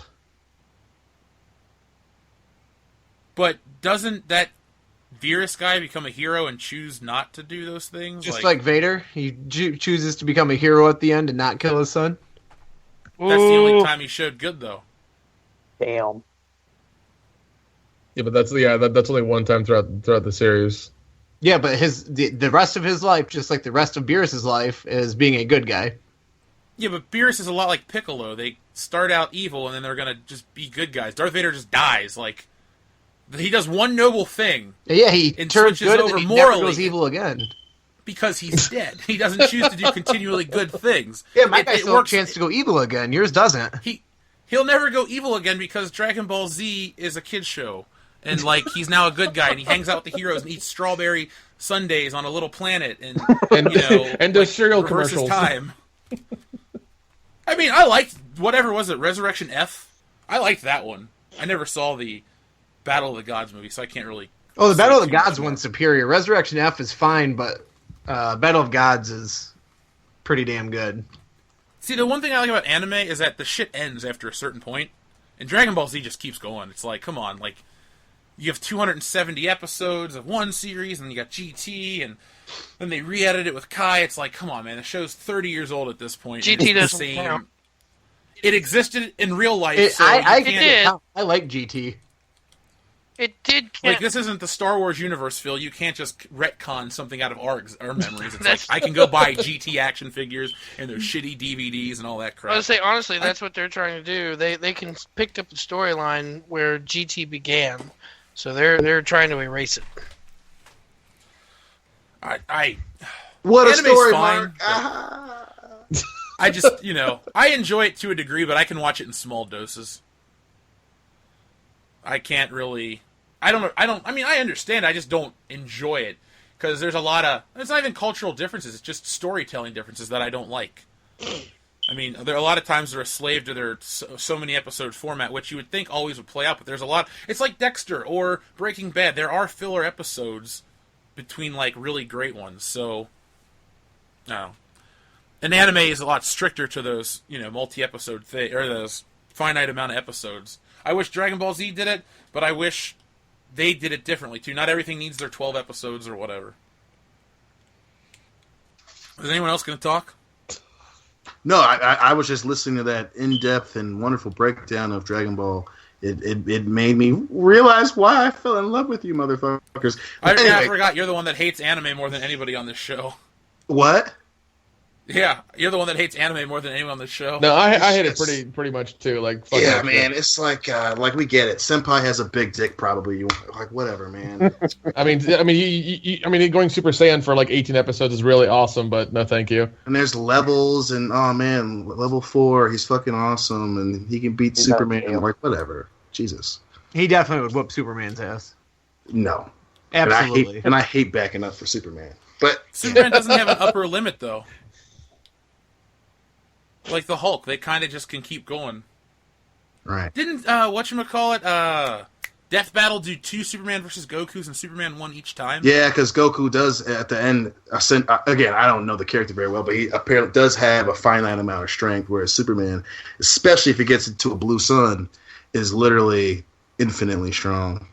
Always as strong as he needs to be, I guess, is what the writer said. Right. Superman's all right. He's gotten a lot better in the whole DC. Oh my god, we've had this conversation a whole bunch of times. He's become a way better character than what he used, even 10 years ago. Well, pre-New 52 Superman was fine. I liked the whole Big Blue Boy Scout. Hell, I liked Superman a lot about 03, 04 when they were doing the whole Public Enemies Batman and Superman team-up storyline. Like, I thought Superman was doing well, character-wise. They ran out of ideas, or they just got really stupid writers. Yeah. Or here's what they really did: they listened to fans. Ugh, Well, That's what it was. Superman is too powerful, and then they listened to the vocal minority. That's why Marvel's business is still- doing shit, because they cater to SJWs. I'm still waiting for the gay black Superman to come out at some point. They did. It was like, Oh, really? Fuck that. 1.3. Fuck that. I don't know if he's gay, but he's black. He's not gay. The one that becomes president, he's not gay. But You he's describing Dion or what? Just, hey, I know you'll suck my dick. I don't hear a no. Hey, we've been buddies for a while. There's some camaraderie there, I'm sure Hillary's just going to stand by and let that happen. Luckily, she's in the other room. She doesn't have to know. She's shh. Oh, okay. It's like that. Cool. Well, I'll film it and we'll send it to Jake. Did you, real quick, on the topic of comics, did you hear SJWs are now boycotting Marvel? Yeah, that's what they fucking What? though. Like I said, that's what they get, man. They're boycotting Marvel because Ike Perlmutter, the CEO of Marvel, not the movie part, but the CEO of every other Marvel thing, is a Donald Trump supporter. And now they're all like, oh, we're boycotting your comics. Well, Marvel wrote all their comics for you. Right. So us normal fans quit reading their comics. So you idiots could buy their books and enjoy it, but you don't enjoy their books. So Marvel is now losing the people that don't even read their books, and they've lost people like me who would support their comics if I didn't have to read female Wolverine and female Thor and female Iron Man and like all that other dumb shit you guys did. Like, bring back Logan Wolverine, bring back Thor Odinson, bring back Tony Stark, and make sure he's not adopted. Like, I wish, you know what Marvel should do? They should go and do a whole new line of comics. They're going, we're going to reboot the Marvel Universe, and it's going to start out with the first page. It's going to be a drawing of Stan Lee saying, I'm so sorry for the bullshit that this company has done for the last 5 years. We're taking out all the dumb stuff, we're leaving the good stuff, and we're starting anew. And then it's just going to be like he snaps his finger, and the story starts, and everything's back to the way it should be. And hopefully they reboot Stan Lee so he's not Jewish. They should just go into their archives, just burn everything, and start from scratch. Just go ahead and just do it. Right? Don't burn in the No, archives, motherfucker! Nick. Don't be That's the talking best crazy shit. now. Jesus. Start from brand new. Start from scratch. Let's get something. Let's get something going. look, keep Steve Rogers, Captain America, and all these great characters, the ones that are in the movies that people pay billions of dollars to go see. Don't give us Riri Williams and her fucking afro, Ironheart. Who gives a shit about Riri Williams and Miles Morales? Oh, I wanted to bring this up. Some little black kid was in a car wreck or got beat up or something happened to him, and he almost died, and the doctor said, like, oh, he stayed strong because of Spider-Man. So Brian Michael Bendis found this story on Twitter and mailed this kid a whole box of Miles Morales comics. What if it was the white Spider-Man that this kid liked, Brian Michael Bendis? Doesn't this make you a racist for assuming that this kid of color happens to like your bastardized, faggoty-ass version of Spider-Man? Yeah, that's not the real Spider-Man? That's entirely racist.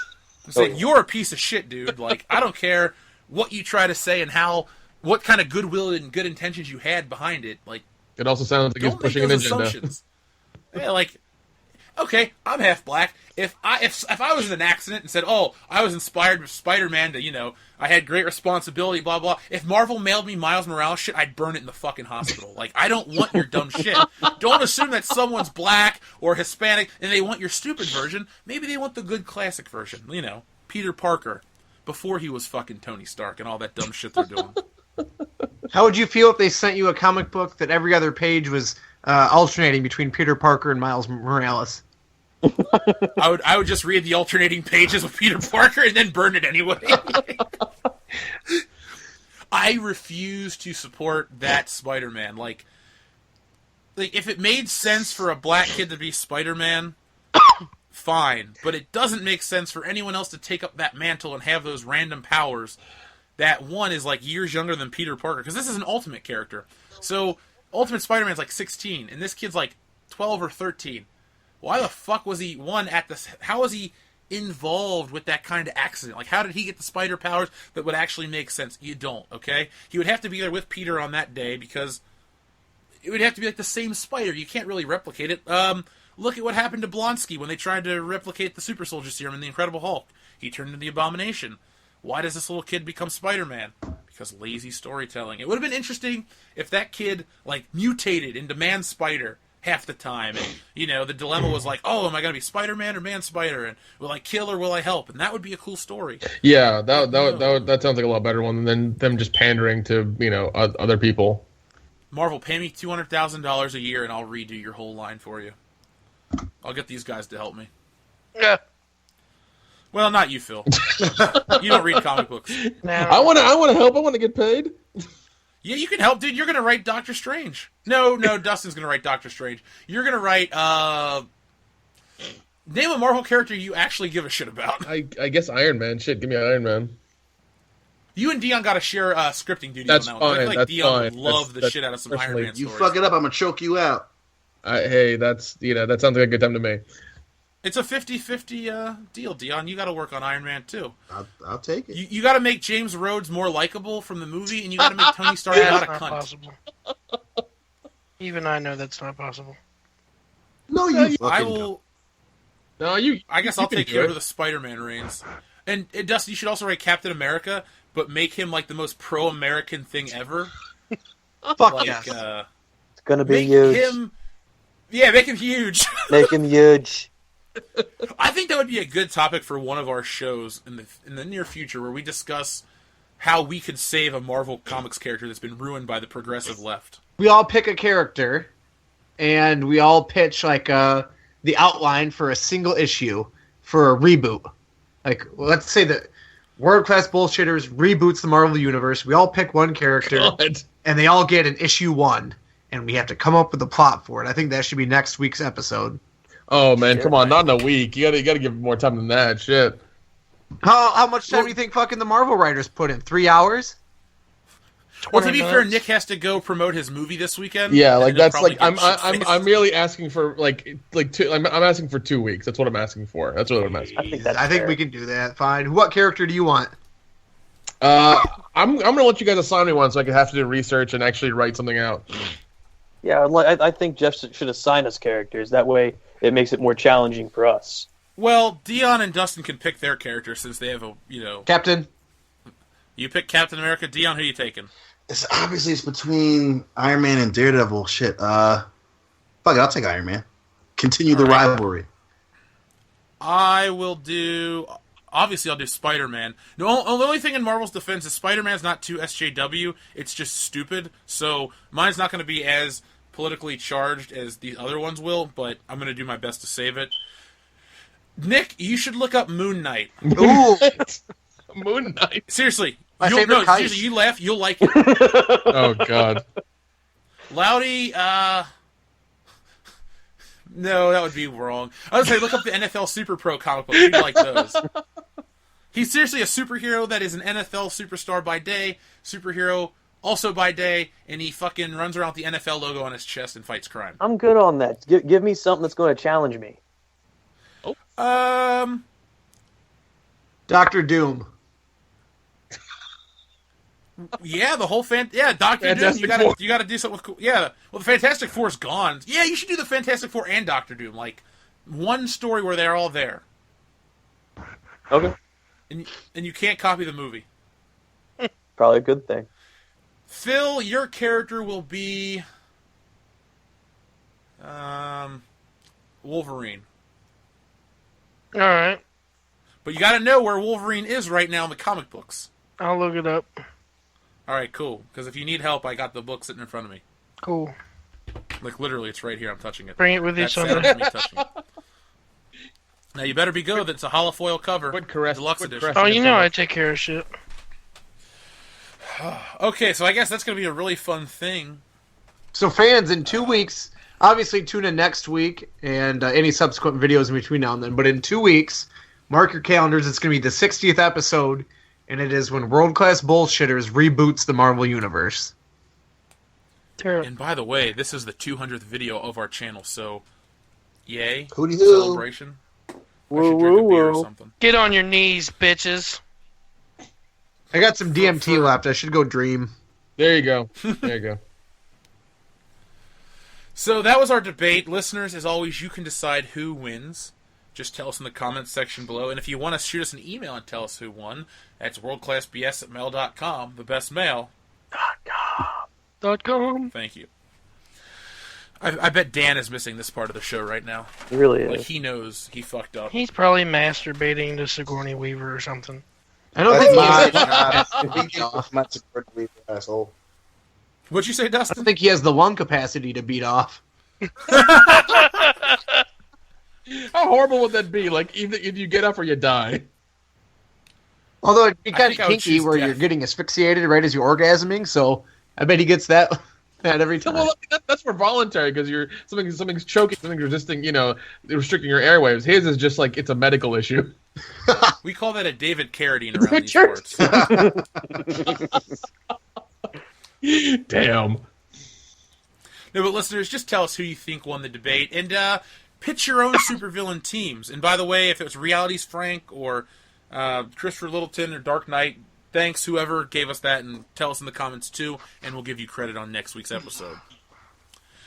So I guess we'll stick with this theme of superheroes for the 200th video on the World Class Bullshitters channel, and we'll discuss the biggest news of the week. I'm ready to hear Dion rant. I'm ready to hear Dustin be surprised. I'm ready for Loudy to be here. Die. Yeah. So, yeah, Loudy is here. Yay, Thanks, Loudy. He'll give us a like. I can always count on you. So, the word on the street was that Ben Affleck was going to leave the director's chair of Batman. Now it's confirmed that Ben Affleck has left the director's chair of Batman. Oh. And we got word that the Batman v Superman scribe, Chris Terrio, has rewritten the script to the Batman. So, not only is Affleck leaving the director's chair, you're going to get more of what made Batman v Superman so amazing in this new film titled The Batman. So, I got a question for you guys first. Are you surprised? No. Nope. Nope. A little bit, because they had what's-his-face do the first 3 incarnations of the DCEU, and, Ben Affleck could have, probably brought something better to it. Or brought something, that was something they actually needed to it. And instead, they're probably going to hire some jackass who's been doing the same shit over and over again and, losing them money. Well, would you like to hear the short list of directors? Yes. So, they have Matt Reeves, who I got it listed right here. Hold on. We have Matt Reeves, Gavin O'Connor, Denis Villeneuve and Matt Ross. Oh, also and George Miller. So the French guy is the one that just did Blade Runner 2049. He's doing Dune. Yep, he'll be doing that later in the year. Mm. George Miller is a name that's also possibly attached to Man of Steel 2, which at this point in time, I don't think anyone cares about another Superman movie. They fucked that up. O'Connor has already worked with Affleck on The Accountant, but like the French one, he has the Green Hornet reboot next. I can't believe they're rebooting the Green Hornet. Already? Well, I guess the comedy route didn't work with Seth. I mean, that movie was okay. It wasn't like, amazing or anything. It was watchable and it was kind of fun. It's like I use it as background noise, but I mean, that's all it really was. I didn't see it, so I can't really judge it too harshly, but I thought it was terrible. It was a flop. Ross is the guy that directed Captain Fantastic last year, and he seems like the most likely of the bunch, according to the speculation article I found over on comicbookmovie.com. Do any of these directors sound exciting to you? Nope. George Miller does, because his movies seem to span the Mad Max series, and those seem pretty dark and in that the very dark and grim kind of thing. And I mean, I kind of want to see what he would do with Batman. They lost. Have you guys fucking? Have you heard of Ben Affleck? Which means either A, whatever the studio was doing to interfere with it, he was like, okay, I'm not dealing with this shit. Or B, they said it to get people to be excited for the movie, and he was never really attached. And I highly doubt that George Miller would want to come on, and after dealing with the fucking studio who fucked up Batman vs. Superman, who fucked up Suicide Squad, all of a sudden he's going to be given free reign to do this movie? Well, haven't you guys heard about the original Justice League movie that he was directing? It was going to be fucking nuts. That's the guy that's going to listen to the studio and make the Batman movie. Do the rest of you guys know about that story? No, what is it? That he was hired to direct a Justice League film in about 2004 or 2005. They cast everybody. They designed costumes. They built sets. They went to Australia to film. They went away for Christmas break, and the movie got canceled. Like, there's all this shit about this Justice League movie. There's a script. There's production images exist. Like, you can look up the production artwork for this movie, and it looked fun. It looked bright. It looked colorful. That guy, Armie Hammer, who played the Lone Ranger, was cast as Batman, who, by the way, there's a stupid rumor. This comes from Forbes, so I don't know how accurate it's going to be, but Forbes is speculating that Affleck might not even be in the Batman movie since he's not contractually obligated to play in the film. Oh, shit. So I guess what everyone's trying to, either they're trying to make up this narrative, or it could be true, is that Ben Affleck hates it all and just wants to leave. So as soon as the two Justice League movies are done, he's going to get out of it and say, fuck Warner Brothers. I'm not saying it's going to happen. That's just a speculation. And George Miller's just going to be given free reign to the kingdom magically. He's going to see Ben Affleck walk out the door twice and be like, yeah, I want to do that. Fuck. George Miller's old as shit. DC. It's so fucking stupid. Like, they either lied about it or they pissed Affleck off so much he's like, you know what? I'm not doing this, guys. Probably pissed him off a lot because Affleck, from even before, around the time or before Batman v Superman came out, he was talking about directing the new Batman movie. Yeah, he said he wanted to do it. Like, how do you get the dude that says he wants to do it to walk out the fucking door? I think it's going to hurt his stock if he backs out as an actor, because he already has all people like us invested in it. Like, we want his Batman to be good. Like, we know that it could be a lot worse. Well, so if he turns his back now, I think a lot of people would hold that against him. Oh God, yeah, and also invested is a very loose term.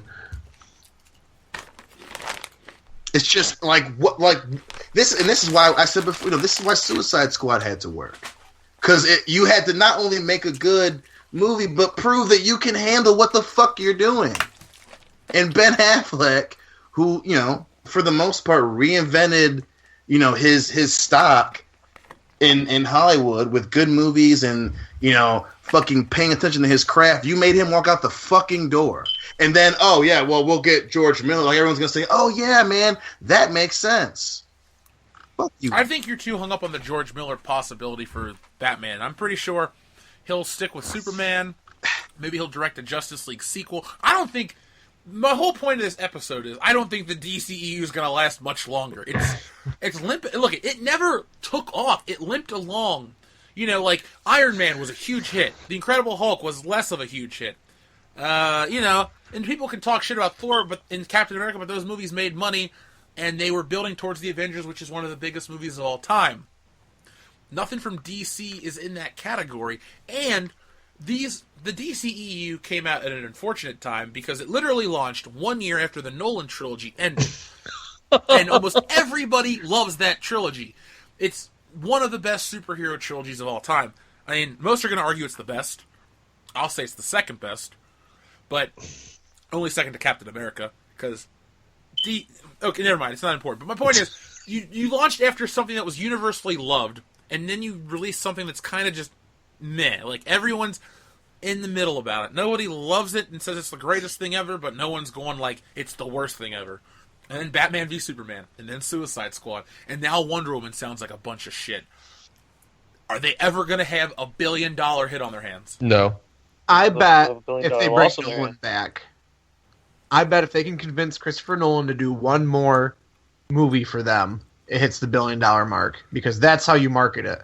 The return of Christopher Nolan. Remember that guy that did that awesome trilogy that everyone loved that we haven't been able to recapture here on DC? If they bring him back and push that narrative, I guarantee it hits $1 billion. Yeah, but would Nolan come back just to do one movie only? I mean, they'd have to either pay him a lot or give him a 3-picture deal or something. They'd have to do something for him. Everybody's got a price. Ah! I agree with Dustin on that. Everybody's got a price, and I like the idea of Chris Nolan. If I was the head of Warner Brothers, Kevin Sujihara, I'd say, look, Chris, you can make a movie here, unlimited budget, no studio interference. It's just your cut, whatever you want. And I'm sure I would play to his ego. But Does he start there it was over? a rumor. What? Does he start it over? No, I don't think he does. I think he hates Superman. It doesn't work. Give him Justice League 2. Put It doesn't him in work. charge of all Unless the if characters. he comes up with it from the scratch and he reboots it, yeah. But if he dealing with this fucking shit pile, it doesn't work. Jeez. No, I was thinking he could just come back and say, like, I'm going to make a sequel to The Dark Knight Rises and bring back Christian Bale and Michael Caine and all that shit. You could have a weird story. People would flock to see that one. Give him our script that we came up with to save the DC universe, but I don't think they like I said, man, fucking DC has shat the bed so hard. There's no amount of comment and baking soda that's gonna get this shit out. And fuck, like, and it's how you have to work really hard to follow up Christopher Nolan with what they came up with. You have to seriously work hard to fuck that up. And even so, when everyone's like, yeah, Man of Steel wasn't that good, but you're like, you know what? I'm gonna keep the same process down. It's an anomaly. It's an anomaly. It's a Superman movie. It wasn't that good, but I'm gonna keep. It's fine. It's fine. And then the next one's shitty. Oh, okay, well, that's. But you kept doing it, and then you chased Ben Affleck out the fuck. Give me a fucking break. I think Ben Affleck acknowledges that Zack Snyder's an idiot, and that the only movie that he made that has some substance comes from a book that has all the substance you need. Like Watchmen, Zack Snyder doesn't really add much to the story. He just interprets the panels and makes them live action. Kind of like Sin City, but that's not really a bad thing to do. Like, you're adapting a comic book. I want to watch a live action version of a book I've read. So that's not really a complaint, but it's also not a praise to Zack Snyder, because it's like anyone could have... No, because the majority of the work is already done. It's there. So he just has to... It's the same dialogue. It's the same everything. Yeah, I will say his choice of music for, like, Prude Ego and Prophecies when, Dr. Manhattan is becoming Dr. Manhattan. I think that whole sequence, the choice of music was key, and I'd like to hope that he had a hand in picking that, because it was brilliant. But I agree that is cool, but when it plays Hallelujah and the fucking owl ship and they're fucking, that part makes me laugh, and it's not meant to be like that kind of humor. Plus, you picking a song terrible. doesn't mean, hey, go make a Superman movie. that's true. That's very true. It's very true. And I know, Dustin, you and I have had a lot of conversations about how much we love. I don't know, correct me if I'm wrong, but I know that, we kind of like the movie more than the actual book, but Absolutely. I love that movie. I'm not going to look at Watchmen and be like, yeah, that dude should do Superman. No, but I was just defending that, like, he did one. All I was saying is he did one cool thing that the book didn't have, and that was a song choice. No, I agree. But I mean, Zack that Snyder does one have cool some thing isn't a artistic merit. prerequisite to be like, hey, go make a Superman movie. Okay, who would you guys have picked to have directed the Superman movie that directly followed the Nolan trilogy? Ooh, that's a good question.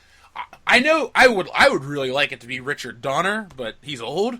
But that would be who I would choose because Superman is not a dark, foreboding character. Superman is I would not have went with Batman or Spielberg, Daredevil. probably off the top of my head. God. Ooh. Oh wow, that'd be the worst. Shocking. fucking Another Superman movie Hollywood ever made. film produced by a Jew. Pick somebody else. No, because at least with Steven Spielberg, it would sound like it'd be a grandiose fucking character. You're rebooting the franchise already. You're not gonna. It's established they weren't gonna go with Christopher Nolan. Maybe at we'll least go someone balls who deep, cares man. about the fucking property itself, and he wouldn't, purposely try to make it sound like everything else. But it would at least be a large Superman character that's not gonna rip off General Zod's fucking head. Like that's fucking you. Like come on, What's wrong with that? it's not Superman.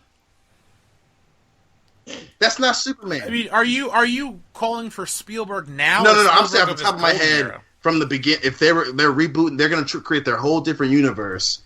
People are already having a certain hesitancy to go along with this new franchise because it's been 2 years after the end of the Nolan one. You at least have a large name of Spielberg. People are like, okay, well maybe I'll give it a shot. I'll buy into maybe this won't be so shitty. You at least start off with someone that fucking Zack Snyder. You know who could do it, and I don't really like this guy, but James Cameron could have directed a good Superman movie. I don't know. Because Avatar, while it's stupid and preachy, that kind of could work for Superman. Like, it could be about hope and humanity and all this shit, and not try to be... I don't know. Zack Snyder thinks he's smarter than he really is. He's a lot like J.J. Abrams, where it's like, hey, I got all this shit going on in this movie, and if you don't see it right away, you're not that smart. Well, no, Zack. Millions of people think you're an idiot, so you're the one that, isn't presenting what you think you're presenting in your film. I think James Cameron has that big blockbuster appeal that would work, I think. No, I wouldn't do automatically like- say no. I do like the idea of Spielberg because that's a giant name attached to a giant character, and Spielberg would more than likely do it correctly. He'd do it his own. He wouldn't pay that much attention to the to DC, but at least he would put his own spin on it, and I think that would be a good thing. At least we get John Williams back to do the music. Exactly. That's true. If I know this is odd, but if I was rebooting Superman, I would have that theme as his theme, and I wouldn't redo an origin story. I would tell an origin story and the best part of that movie is the origin story. But then again, that's because it's a shitty movie. I mean, if the movie itself is good, Dion, I've gone back to watch it in the last 2 years. No, I watched it last year. While it's not great, it definitely holds up better than, I'd say, half the Superman movies that exist. well, I mean, it's like I said, I guess it's Because Superman has probably the worst... Next to the Fantastic Four, and the Punisher, name a character that has a shittier track record in movies. Spider-Man.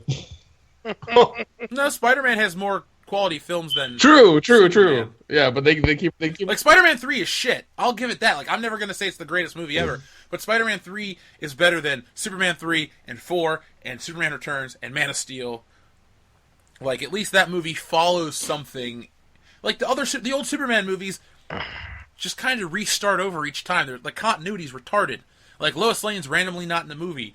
Or he refights a character that's just like Lex Luthor and wants the same plot, or has the same goals as Lex Luthor. It's just a different name. Like... But the biggest thing I had, the biggest issue I had with that movie was, especially when he saves the kids on the bus, and he's like, "Well, should I have let him die?" And Jonathan Kent pauses. It's like, that's not Jonathan fucking Kent. That's Dion, I'm with that's you. not the guy. I'm with you on that part. And again, I'm nitpicking because obviously I'm really pissed off about this whole thing really pisses me off. So I'm picking really small details, but even his upbringing, that's Superman. His parents, I mean, you gotta be careful, but no, you don't let a bus full of kids. And you got fucking Kevin Costner, who hasn't even fucking done a good movie, fucking in the last 25 fucking years. That's not. What are you talking about? Waterworld was amazing. How dare you say that? No, Dustin Hoffman, not Dustin Hoffman. Who's the bad guy in Waterworld? Dennis Hopper is amazing in that movie. Oh, not fucking. He's also dead. I know, right? Fuck you, Waterworld. But he died in an unrelated incident, but whatever. And many years later, but I still blame that. Autoerotic asphyxiation. That movie gave him cancer and it started there. Yep, that and Mario Brothers, Super Mario Brothers. That started down. Like I told you, that movie where John Wayne played the Mongolian gave all those people cancer. So I mean, that kind of shit does happen. Yeah, fucking irradiated dirt. That was for different reasons. Who the fuck does a John movie Wayne at a nuclear testing site? But Dion, I look at. I like the actual stuff on Krypton. If we could have had the stuff on Krypton, skipped over the whole flashy backy bullshit of him finding the suit and showing him in Smallville, just kind of like, hey, then he grew up in like, have a fucking narration. Get James Earl Jones to narrate the opening 5 minutes of the movie, and then it's just he is Superman, and then boom, the music plays. Everything. He was careful not to choke on his aspirations. The worst joke in history. He owns everything the light touches. Yeah, something like. I mean, you can make a cool operatic Superman film. Just don't. Superman should be the easiest one to make, though. Exactly. Like what the fuck? What? He's so vanilla. Like, you need to write a good world around him, and he just needs to be like, hey, humanity. The dude is good at he's all supposed costs. to be the most human. Like, of that's people. who he is. Superman is good at all fucking costs. And you gave it to Zack fucking Snyder. Like someone read that on a piece of paper and said, you know what, this is a good fucking idea, Jared. Good job, man. Like, fuck you, man. And then... You know why he got it, though, because of Watchmen. In Watchmen, I know everyone... Well, the three of us liked that movie. It really wasn't that big of a hit, sadly. No, it wasn't. But, I mean, like, he copied 2 graphic novels, you know... He copied 300 and Watchmen, you know, from the graphic novels to screen. He's really good at doing that. Just give him the job of doing that forever. Like, and it's like no one saw Sucker Punch. Like no one looked. No. I love Sucker Punch. I fucking love Sucker Punch. I know, and I still judge you for that fucking shit. By the way. That's fine. You judge me all you want. I love that movie. It is 2.5 hours of just craziness, and I love it. See, I would have picked. No one asked me, but for the director, I would have picked Lars von Trier, so we could watch Lois Lane cut her clitoris off with a pair of rusty scissors, and then a fox goes, "Chaos reigns." God, that would be some shit. That would be some. Why couldn't we just have Superman rape her till she falls apart? Jesus fucking Christ! Yeah, he should just come shotguns like right through her. Well, if he came inside her, the impact would just launch her into space. She'd fight a fucking Krypton. The sequel is she re-enters the Earth's gravity. Coming out of her eyes. Oh, God. Her head would be gone, like boom. It would be like that scene in Scanners, except it would be all white. God damn. God damn it. No, I mean, I was trying to pick a serious one because, look at DC and Marvel do need each other to a degree. You know, a competition always creates like the best product. Like, look at the WWF and the WCW. As soon as the WCW died, the WWF went to shit within like 2 years.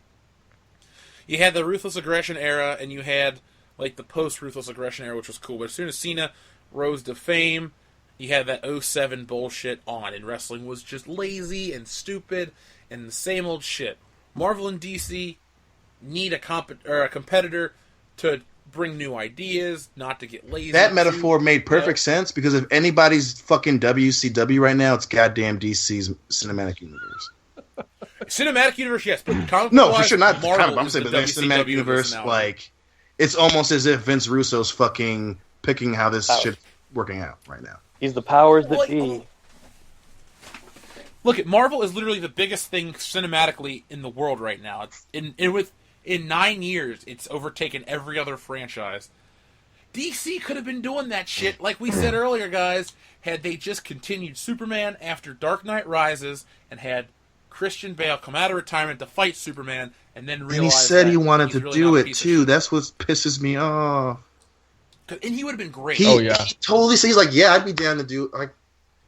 Just like that's the thing I want to see, is I want the decision making behind, and it might even make sense. But okay, why do we not want Christian Bale and at that point, 7 years of an established franchise.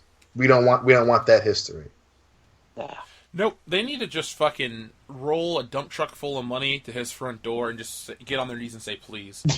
And not now. There you go. Well, I mean, not now because it seems like they're going to lose Ben Affleck here soon too. So why would they even try? Well, that's no. They should have him replace him. Yeah, that's not going to happen. They made the mistake. Well, not the mistake, but they went somebody else and then they go back to the original guy. That's really going to fuck with fans if they actually did that. That's going to be a horrible decision.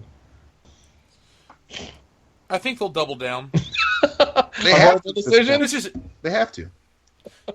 If they'll double down on the bad decisions, here's how this is going to work. Come June, if Wonder Woman's a piece of shit, you're a sexist if you don't like it and you don't give the movie 50 of your dollars and go see it 10 times with your friends and, want Diana to be fucking king of the world or some dumb shit like that. Come November, if you don't go see the Justice League 5 times, you don't get what Zack Snyder's trying to do, and you don't like fun, even if the movie's a fucking stick-in-the-mud, gray, ugly movie, where they don't... The Justice League is supposed to be like the be-all, end-all, like they're fighting space monsters and aliens and Starro and all these crazy things. This movie, they're looking for a dead Superman, they're underground, it looks so fucking boring and gray. Like, they wear red, white, and blue suits. Why are they always fighting at night? Why is the Flash like a dark maroon color and he looks like a fucking Autobot? Why is Cyborg there? Like, there are certain things. Flash looks like he's wearing an S&M outfit, okay? I mean, sorry, BDSM outfit is what he looks like. I'm sorry. He looks like he's about to take a dick. All right? He just might be. You don't know. Ezra Miller is gay, so you're not very far off the point on that one. Like, Cyborg's about to fucking give it to him right then and there. Like, it's going to happen. They installed a dildo on my motherboard. Be prepared to fuck. Nice. Just something retarded like that. Go get nice and oiled up for you, boy. Like, Ezra Miller can't handle the fucking piston pressure of Cyborg's cybernetic cock. Jesus Christ. God. That's a movie I'd go pay to see twice. This is way the fuck more entertaining than anything they're going to make, so, yeah. It's going to be the most boring, drab piece of shit. And the fucked up part is, I think everyone was waiting to get to the Batman. And it's like, oh, we sat through 4 years of bullshit. All right, here we go. Ben Affleck, Batman. He's directing. He's a new Ben Affleck. He's a great actor, great director. We're ready to go. Oh, sorry, guys. I'm not writing it or directing it anymore. Oh, sorry, guys. I'm not in the film anymore. Oh, sorry, guys. Go fuck yourselves. And he just walks off into the sunset with his he doesn't even have a wife anymore, so he just rides off into the sunset by himself and cries to Sound of Silence by Garfunkel and Simon and Garfunkel. I almost said Garfunkel and Oates, like that terrible TV show. Have you, Dion, you've seen that. Yeah. I hate it. It's on Netflix. I'm sorry, my mind wandered. What's it called? Just a little bit. Garfunkel and I almost said Hall and Oates. Oh, Garfunkel and Oates? I couldn't have been farther off from the mark right there. Hey, I liked Garfunkel and Oates. I mean, honestly, they should just take all the movies and all the ideas they've come up with and just go ahead and burn them now and wait like 10 years and then redo the fucking franchise once the whole thing's calmed down with Marvel. Like, then do their own. I'll try to compete. Or just wait till the fucking Infinity War is over when everyone's kind of blown their load at Marvel and be like, hey, you guys like comic books still, right? Well, check out what DC's got. And Marvel's trying to rebuild with these new characters, and DC can swoop in with their established characters like Batman, Superman. Yeah, exactly. Yeah. I like that idea a lot better. That sounds way the fuck better. It's like every bad decision DC could make, they have made. Well, I hope they have crazy insurance policies in all their movies. Well, I'm sure Warner Brothers is smart like Disney and has $50 million out on all their actors. So when Ben Affleck accidentally goes missing after he decides to drop out of the film before the paperwork's finalized. What if that actually happens? He gets so pissed off at the movie that he just like fucking walks. What if that happens? What if we hear that at some point? The DCEU completely dies right then and there. No one gives a fuck. That would be horrible. I mean, like they would, they filmed, like maybe a quarter or 2/3 of a movie, and he's just like, "Fucking, I hate this. I'm leaving." Like, just done. They haven't filmed anything yet. But I'm just saying, like, if that were to happen, like, I think he would get sued so hard, though. Oh, he'd be blacklisted too. What major studio would trust giving him money and fame like that again if he just screws over one of the biggest.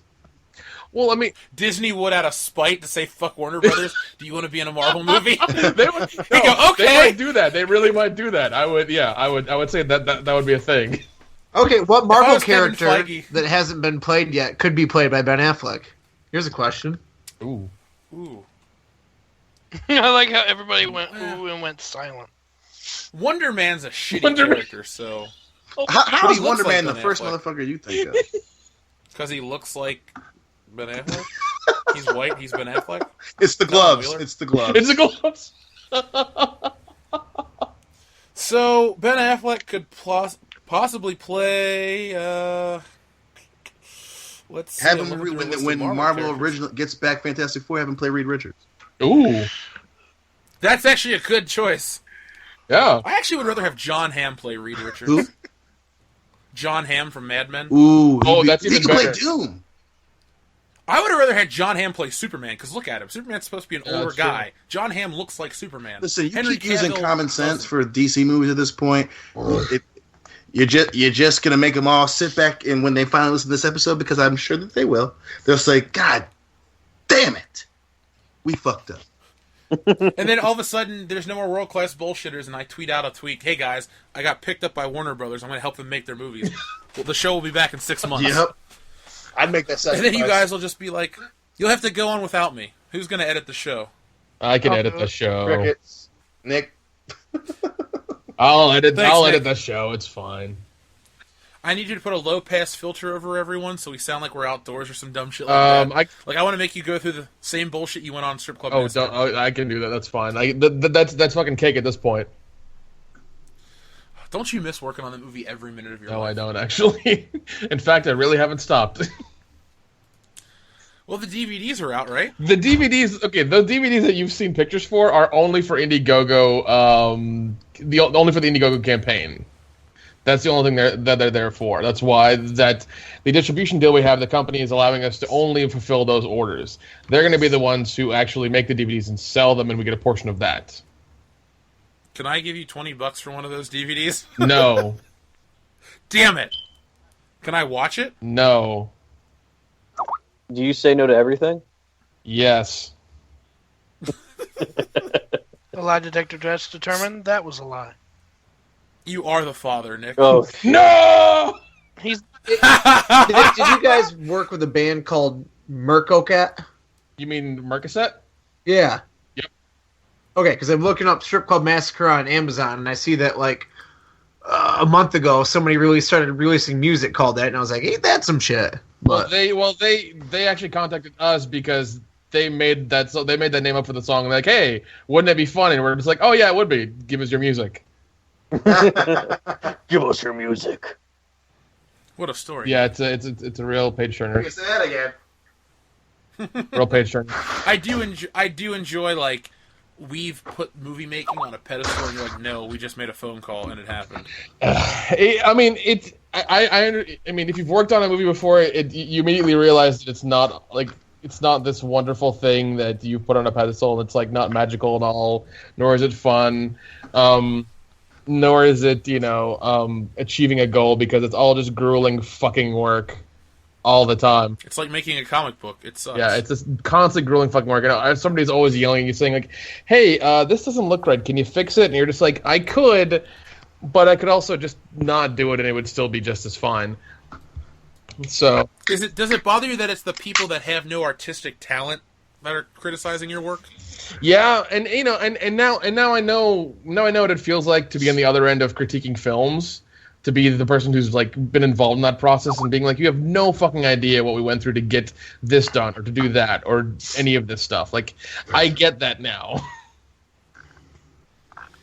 That's why I like the first Star Wars so much, because of all the bullshit they went through to make that movie. I don't know, that's part of the charm of it for me. So, listeners, when you get to see Strip Club Massacre in the future, remember the blood, sweat, tears, and semen that Nick put into this film. I guarantee you, he put more effort into this film than Zack Snyder put into. I will double down on that shit. One more thing is, if and whenever it does come out on VOD, just give it a top rating. if you don't like it, if you like it, whatever. Just that's all I ask of you. Just give it like 5 stars, 4 stars, whatever it is. That's all I ask. Did you just say I'm even even if you gonna don't help like it, give it 5 stars? Yeah, that's what I said. Listeners, if you buy the movie on VOD and give it 5 stars, I'll send you an official World Class Bullshitters certificate, and you'll be in the fan club for life. So, buy a T-shirt, do that, support the movie, or something else, and you'll like be part us. of the I don't know, fan like club, us on so- Facebook, Instagram, and Twitter. That helps too. Yeah, we should get a channel Instagram. Think that would help? We can do that. I mean, I've posted the pictures of the videos on Instagram whenever we have like real big ones. We talk about current stuff, and that seems to help. Whenever we talk about When we Star talk about Star Wars, yeah, that too. I mean, I can do that. That's literally like 2 minutes of my work. I think we need to bring up Star Wars more often for the bigger views. By the way, that video last week gained us like 15 subscribers a day. It was pretty awesome. So, yeah, that's big for us. I mean, we're a small channel. What? So. Hold on. Let me see. What's the subscriber count now? Do you know? 23, 21? 2,000. Jesus. Yeah, guys, World Class Bullshitters is growing. It's working. It's a movement. Oh my god. Wow, that's amazing. Yeah, it's exciting. Like to wake up in the morning, and it's like, hey, another 100 views on this video. People must really like us, like talking shit. I feel like this episode's a little light on the shit talking, so I apologize. Well, Dion, rant on Zack Snyder before we change the topic. You have 30 Listen, seconds. Zach, Go. motherfucker, my hit on you is still a thing. I don't care. I don't give a goddamn what the excuses. I don't give a goddamn. Listen, Nick's my buddy, and I appreciate what he just said, but I don't care how fucking hard it is to make a goddamn movie. You fucked up. You fucked up, buddy, and I promise you, I have no problem crushing your little fucking nutsack like a goddamn grape. Brother. Let me like add to that. Also, if Zack Snyder, you little motherfucker, if I had your money and the pull, I would be able to make a really good, way better fucking movie than I did. Way the fuck better. And you have all these opportunities and everything. God damn it! You have all these opportunities, all this money, and all this fame, and all these people like you willing to bend down and suck your dick, and you make complete utter bullshit. What the fuck is wrong with you? You're just mad because nobody's bending down and sucking your dick because of strip club man. I'm gonna make you bend down and suck my dick, Phil. God damn it! No, that's Well- Dustin's job. He enjoys I'm it. going to record it. All I heard was, bring me Solo and a Wookiee. After that, make sure you bring me a sugar-free cookie. Damn. It's shit like this that makes me realize Florida is going to kill one of us. We're going down with 7. I vote for Dan. It's going to be me. Well, Dan might just not make it. Like, It's Yeah, gonna be, we He'll, may have a very bad things moment happen where we gotta slice somebody up, put them in plastic bags, and feed them to some alligators. So we'll have to go. Make sure we go down like with the agreement. Like, okay, if we go out or if something happens, listen, you have no honor code. If we get into some shit, we're getting out. We got into it together. God damn it, we're getting out. If you got to jaw jack somebody you don't know, if some pregnant bitch is screaming at you and you got to throw an elbow one, you do what you have to fucking do. you just pin it all on Joel. He's That's true. his butthole can hopefully This take old it. guy told us what to do. I But you told know what they do Dan, to I said, pedophiles in prison, so. They praise him. Oh, yeah. Sorry, Joel. I know you listen to our show each week, so sorry we've called you a pedophile rapist who now beats up pregnant women with your elbow. Yeah. Sorry, dude. But he does a hell of a Worf impression. That's true. He called a strip club in that voice, and they didn't even he didn't even break character. He was amazing. Yeah, he is amazing. I like Joel. In what voice? War from Worf Star from Trek. Star man. Trek. You know, the next generation. It's as gay as it sounds. It is. I'd like to see you try, Phil. Yeah, I could get it. Being as gay as he sounds. Actually, King Kai versus Worf would be an interesting debate. We'll do that down in Florida. that Trekkie's little ass. I'm not going We're gonna have a lot of video footage for the listeners to watch. So I hope you like our bad humor with us. So much and our terrible drinking as acting. well as we do the. I guess are we doing a video podcast as well?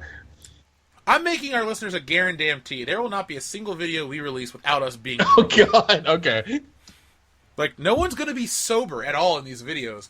We're going to do whatever episode of World Class Bullshitters takes place in Florida will be filmed live. Well, it'll be filmed live, but it won't be aired live. It'll be filmed with us sitting around a round table, or a close facsimile too, drinking and discussing the topics of the week. It'll be the most disjointed episode, but hey, why the fuck not? I'm gonna operate a camera drunk again. I can do it. We'll have Veronica do it. She'll be down there Saturday and Sunday. She's not a bullshitter.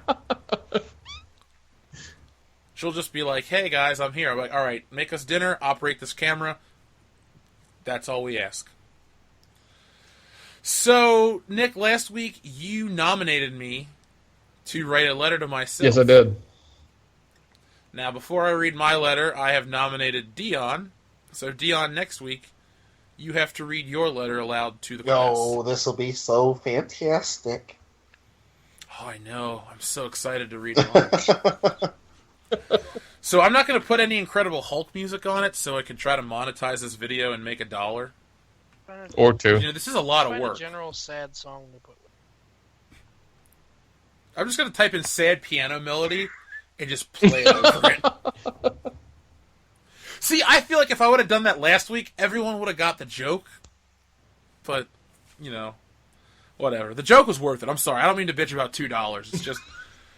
It's a successful video. It's going to keep growing. I like it. And somebody else is going to get the money for our work. That's what pisses me The off. money keeps going up. You went from $1 to $2.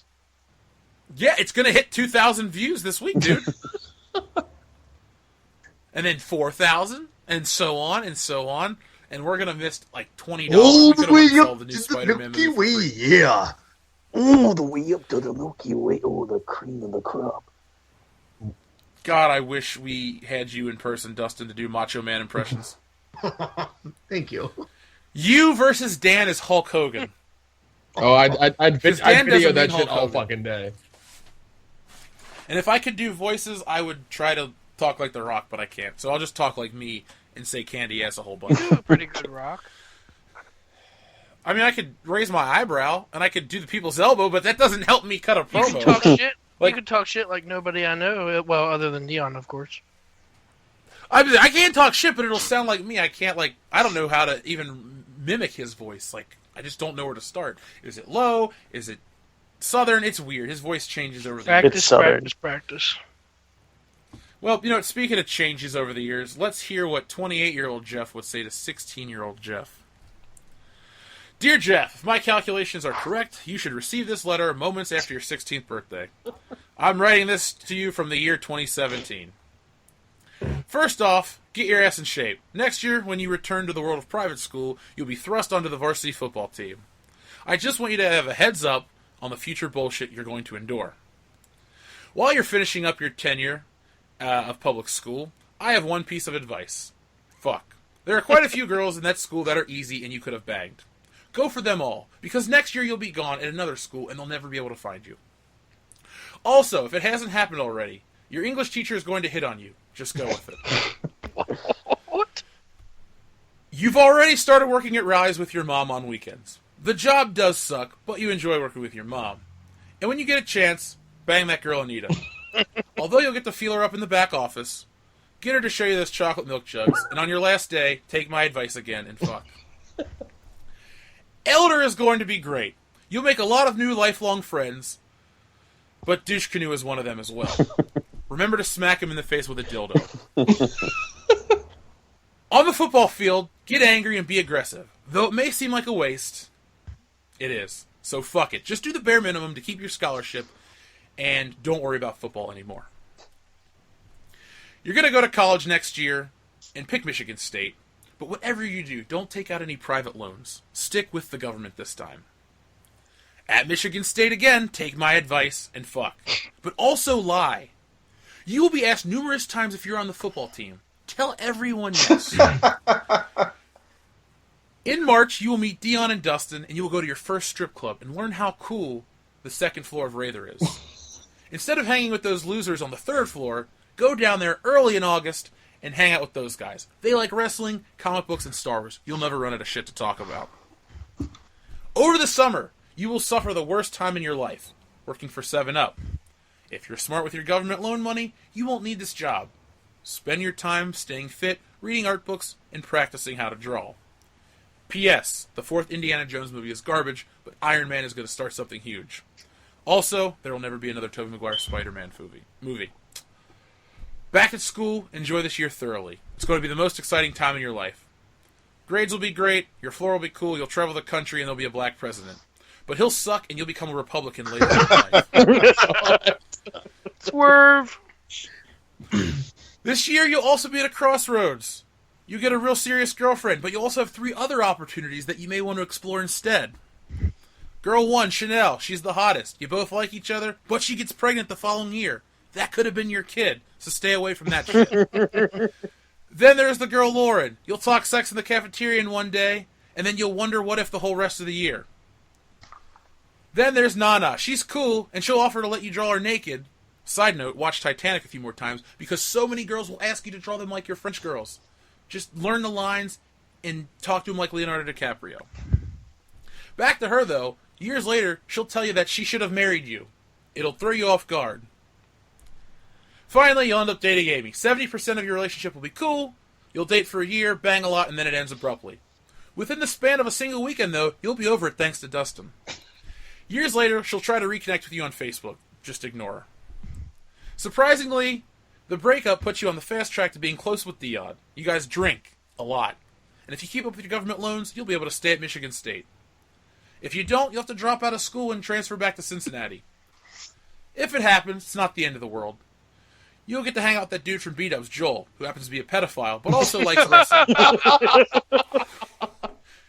You two become lifelong friends and talk about comic books all the time. On the subject of wrestling, The Rock will come back, so continue to go to WrestleMania.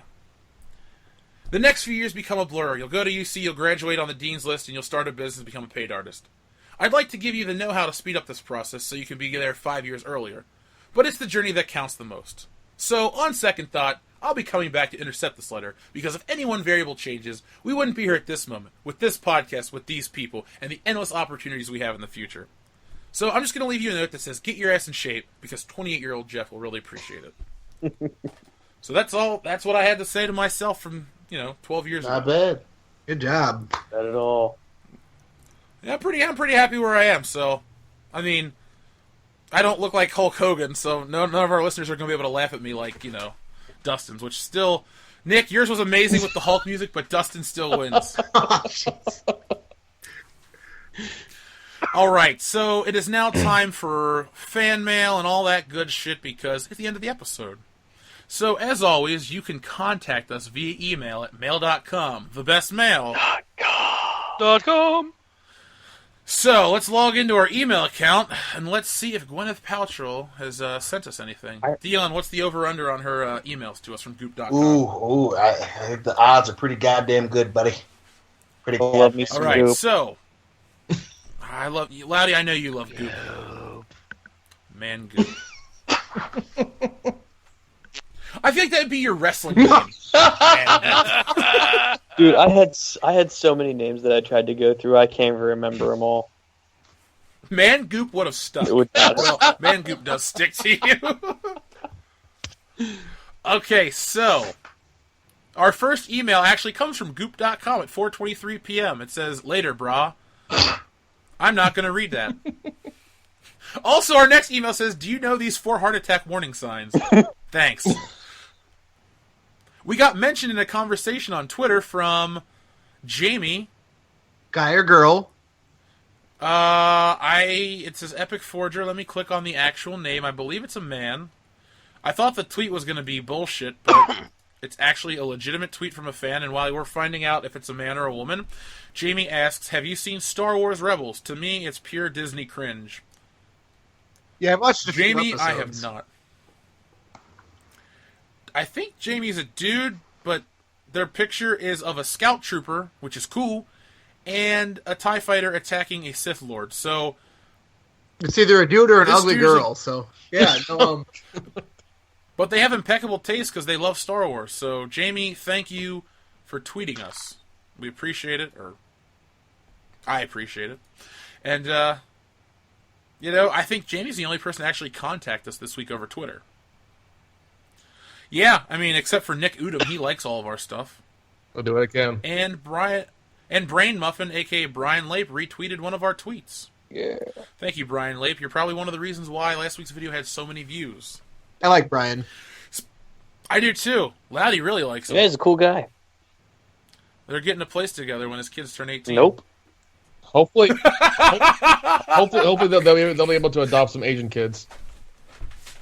Well, they can adopt Loudy. It's close enough.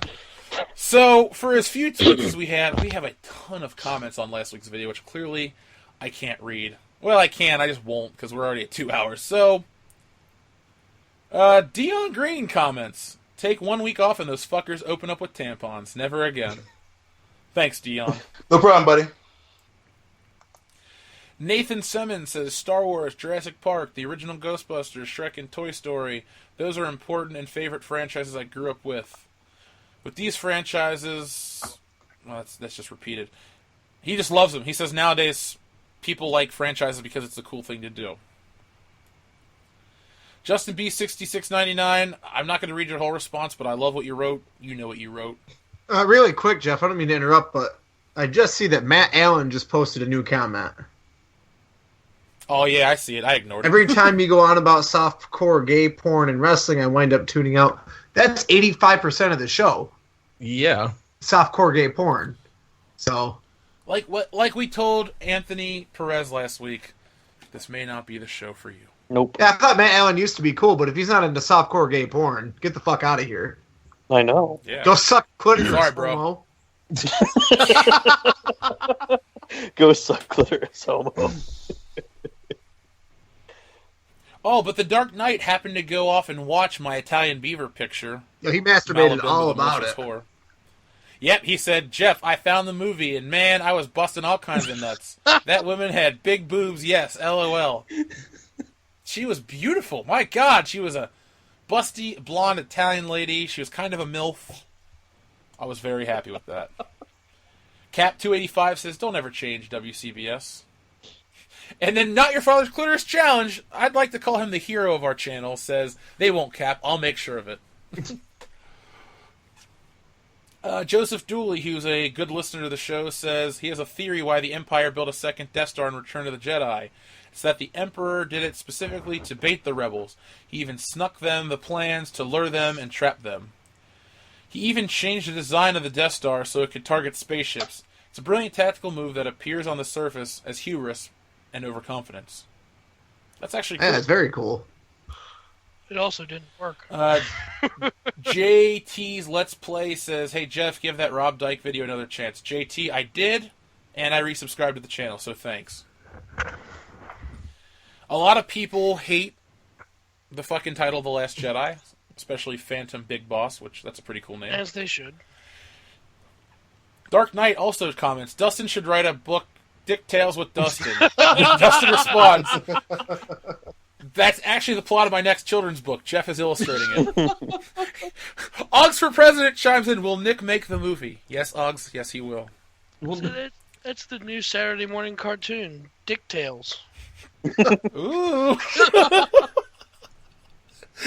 Liquid Metal Pro says he hopes the Royal Rumble is going to be a good one. Wrong. Wrong. Yeah, it wasn't. Liquid Metal Pro, continue to ask us about wrestling because we'll love to talk to you about it. It's just, that was not a good Rumble, man. Like, No, so many bad. what was a good match on that show, guys? Hold on, Matt Allen's tuning out. Let's give him a second. Hey, the timestamp for this is go fuck yourself. I know that Dion and Jeff, you guys hate it. Other than the fact that he won, the AJ Styles John Cena match was actually a really good match. Could be match of the year. It was a really good match. It is The only outcome February, was though, just so... garbage. Yep. Yes. But the outcome was expected. At least the build up to it, like we knew it was inevitable. At least the match itself was awesome, back and forth. Moments where people kicked out where I didn't think they would. Cena doing some cool new shit. Like, I don't know. Like, at this point in his career, he should be going backwards with what he's doing, but he's actually getting better. It's stupid. Well, is it because he was I'm so just- terrible for so long and stagnant that like one step forward makes up for the 10 years of lateral steps? I can agree with that. I don't know. It seems like Hogan. At this point in his career, Hogan was doing just back rakes and eye pokes. That was a Hogan match. This far into the career. Cena's and adding finger sunset pokes. flip bombs. He did that sweet crucifix roll through into an AA. I don't know. I don't want to like Cena, and I still don't, but at least he's trying to increase his moveset when other guys, as they get older, decrease it. I saw you call a woman a cunt in front of her kids because they were cheering for John Cena. Yeah, I got All right? soft. I got real soft. Like me yelling at that lady at WrestleMania 31, no 32, and sorry, 30. pales in comparison to him calling that woman a cunt to her face. They just looked at you with the deadest stare, like, what do I do? Like, lady, They did nothing. You're a cunt. Kids, your mother's a cunt. He really caught him off guard. Yeah, they just kind of were like, Jeff, you're making me feel bad that I got soft. You should be, because even our fans are calling you out on it. Oh, Shit, man. Change your name real quick before they find out. You laugh, but one of these days. You'll have to really change Go your ahead and name. finish that sentence. One of these days, what? his name is now Walter Goodman. Walter Goodman would not like that. Yeah, he hasn't been commenting. What happened to him? I mean, he's only been on our channel for like 1 or 2 videos, which he's commented on both of. So he's not going to go back and watch everything we've done and comment in the week because that's 200 videos. You don't know that. Hey, maybe he has no life. You don't know. No offense, Walter. Oh, well. Yeah, no offense, Walter. Child of the Flower says, I liked your channel because you were the one I found at the time that thought The Force Awakens sucked. But I stayed with you because you guys are brutally honest. There have been some videos where I disagreed, but there is no bullshit, no pandering, or playing it safe. And that is commendable to see on YouTube, where so many reviewers take that approach. Keep on fighting the good fight, and may the truth live on. I like that comment quite a bit. Here's one that's going to break Dion's heart. This comes from I love Shane. this. I'm black, and I voted for Trump. Me and my old white coworkers laugh at the downfall of Hillary. Can't believe it's almost February and the left is still providing liberal tears. Hashtag Trump while black. Trumping while black. God. You know, Cavaliers. if they bottled all the tears from all the Hillary supporters, they could probably donate Take your time. Don't rush it. They could Yeah, really. donate a good chunk of clean water to Flint, Michigan. But it'd be so salty you'd die from ingestion. You don't know. You don't know. You missed that whole joke. Cavalier 1645. Thank you so much for calling out John Campy and the rest of the Collider a-holes. He's a fucking asshole and tool. Thank you for calling out these other PC ass-kissing moron. Thumbs up. Well, you got a thumbs up from me, Cavalier. And in German, Cavalier means gentleman, and that's what you are. Liquid Metal Pro also saw Malabimbo the Malicious Whore. I feel like I'm missing out. I need to watch Malibu. Yeah, I need a link for this movie. Sure. If you just look it up on Pornhub, I'm sure it's there. I got a link to it on a Plex server where, it's the full uncut butthole penetration shots. Like, it's everything. I tried fighting that Swedish rape, gang rape on YouTube or on Pornhub, and I couldn't, and I was so fucking mad. I know there's a file on you somewhere of everything you've ever looked up. Oh, absolutely. And that's going to be at the... Yeah, Google's got it right now. They're going to blackmail us. They're like, unmonetize all your videos or we're going to release Dustin's porn list. I'm like, release it. We'll make a fucking video about it. We'll review every porno. Bring it on. Brian Lape, he said, I have to agree with Dustin on so many of the popular YouTube channels. Once it's obvious that they are either fake or sold out to some corporate interest, I'm gone. And he goes on to say something, and then he ends it with, at the end of the day, to which Dustin replies, your entire post was awesome until your phrase, at the end of the day. Let's see. Mopar Motorbike liked Nick's comments about something. He just gave us a timestamp from 10 to 12. That's awesome. Okay. Dallas Star 3 says, having been a Star Wars fan for 40 years, I knew when to give up and call it turd a turd. Star Wars, as independently Star Wars, as independent entity, died for me the minute George Lucas signed it away. I carried the flame through the dark times with the late 80s and early 90s, never stopping being a diehard fan. When there was literally nothing out there but the Lucasfilm fan club and the West End games. I consider every Star Wars film now on par with the releases of the old Legends or comic books. There is nothing special or magical about it. No sense of event, no matter how big they try to make their premieres. I mean, how many times can they parade stormtroopers around the theater and not get old? Disney needs to rethink their strategy and release a film maybe every 4 years or so. We had a Wikipedia page for about 12 hours, and then Wikipedia deleted it. Really? So Augs for President, thank you. Why did they delete it? Just because they could, or It says we're irrelevant. oh, sorry. Yeah. Well, fuck. We lack significance. So Wikipedia, next time you ask me to donate $3, suck my irrelevant dick. Let's see. We already said sorry to Anthony Perez. Yeah, I want to say thanks for being a good sport, Anthony. Yeah, you're not white, but I won't hold that against you.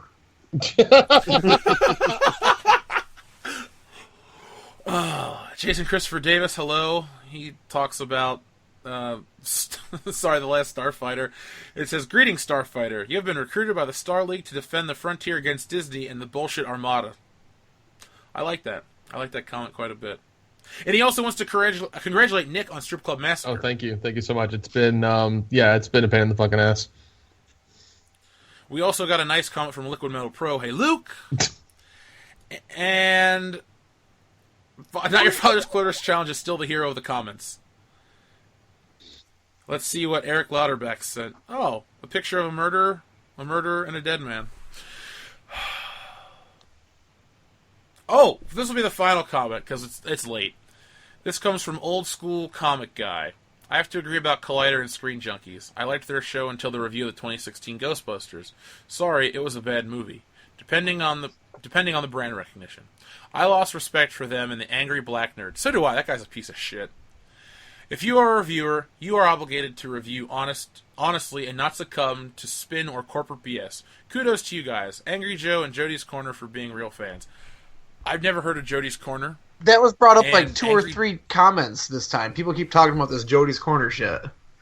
The fuck is Joe? I mean, I guess I'll look it up. I don't know, man. I mean, I've never seen a PewDiePie video, and he's got, 50 million subscribers? Something like that. That's the shit my 15-year-old sister watches. It pisses me off. Let's see. Oh, The Dark Knight... sorry, this was important, because he asked me, and I got to respond on the show. Jeff, do you collect Funko Pops? No, I do not. I think they're kind of crappy, because it's like lazy pop culture. To me, Funko Pops are like the Screen Junkies of pop culture. Oh, toys. God. They have a logo on them. They're there. They represent what you like, but at the core, they're hollow. And to respond to your comment, I just said I collect SH Figure Arts and Hot Toys dolls. And Augs for President says I'd kill for a Spider-Man 2 based Spider-Man and Doc Ock from Hot Toys.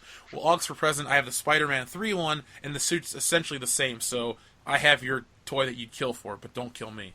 And Doc Ock will never get made, sadly. I just checked out Jody's Corner, and it makes me feel better that it's not a woman. Joel has a friend named Jody, who's also not a woman, but he's still a bitch. Joel, don't let Jody hear that part. By the way, Joel's buying a house. Oh, nice. About goddamn time. He needs a rape basement of his own, so congratulations, Joel. Yeah, Yay. cross Be down the there little for your, boys to bury. He needs like a raid basement or a corner or just like some secret room that nobody can hear them scream from. It won't be hard when he lives by himself. We have great fans. All joking aside, last week when we were pissed off, now I'm reading these comments and everyone's just like, I don't know, they're topping their old comments. Even, Augs for President always had good ones, but he goes, "Is Not Your Father's Clitoris Challenge actually Dyke Kuckerberg?" Like, that's a name I haven't heard in a long time. A long time. Oh my god. So, I think we're going to put this baby to bed. Do you guys have anything you'd like to add, pitch, promote, talk about, Phil? You know, do you miss your foot? Do you think about it every day? That type of shit? No, not really. You don't. I did want to just remember something. I watched the first episode of Riverdale on CW Why? because I could. That's why. Oh, okay. Yeah, that's merely why. And I was I like, was oh, so busy with working on that movie, it's time to watch a shit Archie show. I'm sorry. I was taking a break from working on the movie all day. What the fuck did you do? Suck a dick? Two. Was that on your lunch break? That was his lunch break. Oh, shit! Nick, my mom saw the commercial. She goes, "What is this terrible-looking show?" I go, "Mom, that's Archie, like, Jughead and Veronica." She goes, "No." I go, "Yeah, Mom, they fuck up everything nowadays." I was a little bit familiar with that because my cousin reads them as like on his toilet all the time, and he would tell me about them. So that was my little, what I knew about them, very little. And so I watched the show, and it reads more like Veronica Mars meets like Twin Peaks. It reads a lot like that. I didn't like Veronica Mars. I really like this. good television. What'd you You say? actually like good television. That's why you didn't like Veronica Mars. Yeah, like it really looked a lot like Twin Peaks, the coloring and the way they shot things and everything like that. I was getting that vibe a lot. So they seem to be copying that and going with that, all the way through. So it's everything that Archie and his friends aren't. Correct. Yeah. It's not fun. It's not colorful. There's no Jughead. No, I think. Well, there's a kid who's always at a diner writing shit in a fucking on like a MacBook that has a sticker on it, so you can't see it's a MacBook. And he's like the antisocial one and shit. And I think he's Jughead because he's got the hat on and he looks like the character and everything. They just haven't. Does he have a little tiny crown? Yeah. Well, his crown is black and he's like a little goth kid. Oh, he's Jewish. Okay. Yeah. That's cool. Yeah, it's the names seem to be the same, and that's about where it stops. I plan on not watching that show ever. Yeah, so. the first episode that I watched was an hour long, and apparently it's going to be 30 minutes. That was like the premiere episode, and that was a fucking mistake. Ew. Nick, I know you got your Days of the Dead show this weekend, but did you see that new Drew Barrymore show about her being a cannibal comes out tomorrow? Yeah, it's like the Santa Carla diet or something. Is that what it's called? Yeah, that's exactly what it is. Yeah, it looks. I mean, I'll be the guinea pig for all this shit. I'll give it a couple. I'll give it a couple episodes and see what I think about it. I'll report back. I'm planning on watching She's a cannibal? So. In the show, she is. And also, Harriet Smith the Elephant or whatever. Oh, it's an acting role. I thought it was like a reality show kind of thing. What? I was like, that bitch actually eats people?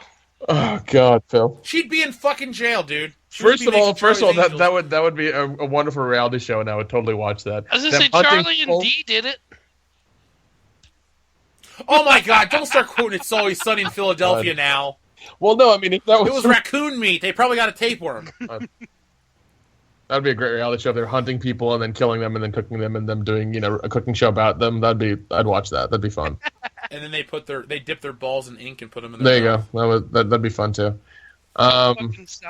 Nick, I'm thinking you and I should do a little review of that show in the coming weeks. I'm down for that entirely. I assume they're going to release like the entire season on Netflix like we always do. So yeah, I'll watch through it and we'll do a review on it. Every show gets a full release except The Get Down. For some reason, that show got half a season. And they said the second season's going to come out this year, but they haven't said when yet. It would almost be racist if it didn't get the ending, because it's like, hey, the black show. We don't end that one. and I'm not even into that kind of shit, but that's the one I was like, man, this is really good. What's next? Oh, nothing. Fuck you. It's like you spent 12 hours watching these kids in New York and the creation of hip-hop and all that shit, and it just is a down video. Or it's a down note. Like, it just ends poorly. Yeah. You guys should all check that out, by the way. Did it make it 60% of the way through? Do what? Was that a 3/5 joke? Good at math. Well, yeah, because all I'm reading is that it's going to come sometime in 2017. It's going to come out sometime. No date. Well, Netflix, if this Santa Carla diet thing is pretty good, I'll stop bitching about you. But I am going to get Hulu next week, so... Woo! Sorry. Speaking of Netflix, if you guys ever get a free hour, I would check out the Bill Hicks Sane Man stand-up comedy show. Bill Hicks. Bill Hicks is fucking awesome. They got 2 of his shows on there. The other one is called Revelations. It's a little more political and a little more dated with the people he's making fun of. But I would definitely say start with Sane Man, and if that doesn't blow you away, then you're probably an idiot that likes Ralphie May stand-up. So, Oh, fuck that guy. Not a day doesn't go by that I don't think of my Uncle Bill and how much I miss him. Yep. Actually, funny story, I do have an Uncle Bill who's dead, but he's not Bill Hicks. It's, my mom's side of the family. Bill Hicks was ahead of his time. He's the fucking man. He's the most intelligent comic I've ever seen. Oh yeah, still to this day, he's still. Even over George Carlin? I do not like George Carlin. I fucking love George Carlin. I need to get all of his stand-up in one place. I love him too. He's not my favorite. I think that's still going to go to like Richard Pryor. But if we're doing straight up stand up, I still like Eddie Murphy's shit the best. Like that's 100% for me. And Louis C.K. I say Louis, Bill Hicks. I like Bo Burnham. I know a lot of people don't. I like Bill Burr. Richard Pryor. I just watched his stand up for the first time here a few weeks ago, and he blew me. He's entertaining. He's got energy and charisma. He's fucking awesome. And he was on cocaine. That's what I like about him. And Sam Kinison. I watched his stand up last night. And Sam Kinison is dude. entertaining. Ah! Phil, that's who you remind me of, Sam Kinison. Say fucking thing! Ah! That is his voice! Oh my god! There was one guy I watched recently, Brad Williams. He's a midget and he's hilarious. They prefer the. Is he hilarious because he's a midget, or is he a midget because he's hilarious? Shut up, Loudy. God damn it. Shut up, Phil. Anthony Jeselnik, he's on Netflix as well. He plays like a sociopath. His character in stand-up. I saw him. The one thing I don't like is how he has to reassure the audience that he's not really that character. I think it would be better if he played it straight the whole time. But if you should watch it because he has a lot of very morbid, fucking disturbing jokes. I like Louis Black. Oh, is he the one that always yells? Yeah. Yeah, he's the old dude that always yells. Oh, ew. Anthony Jeselnik, I think, banged Amy Schumer. He did. Oh, think he Joel did. Ziegler. They did a bunch of those roasts together. He did Charlie Sheen's roast, and Charlie Sheen, when he did his rebuttal of Anthony Jeselnik, was hilarious. Amy Schumer, we were going to play a game one week on the show called Is It a Potato or Is It Amy Schumer? But I couldn't find out a way to show the images while we played and keep it funny. So, hey, Walter Goodman friended me on Facebook. I just want to say, Amy Schumer, you are ugly and untalented Goddamn. and fat, and I hope you never work again. Dion, would you still have sex with her? Yes, he would. Oh, yeah. I'd throw her one, man. You know why not? What is appealing about her? She doesn't look... She looks like a does fucking definitely potato. not look bad. I think the fact that she's a shitty person definitely doesn't help her at all, but she doesn't look bad. She's fat. It's her fucking face that makes me hate her the most. I don't care that what she That's weighs. why you She's do her from ugly as shit. behind, so you don't have to see her face. I love What that. about her face do you not like? You were fucking. Every fucking thing. Her cheeks, her eyes, her nose, her mouth, her chin, her jowls. She's ugly. She is You're not ugly, a you're not good-looking talented, you're a terrible person, and then, I'd still fuck her. I know, I didn't say I'd fuck her. I said I wouldn't. I'm talking about the other Oh, you're talking about me. Oh, Dion can have her ass. Just because she's white doesn't mean she's sacred, Dion. Sacred cows are sacred We know in India. white You're ain't gonna fuck right. a Look cow? at Dustin's fucking life. We all know that. I'm just saying that I mean, I still fuck her. I'm not saying she's a nice person. She's not ugly.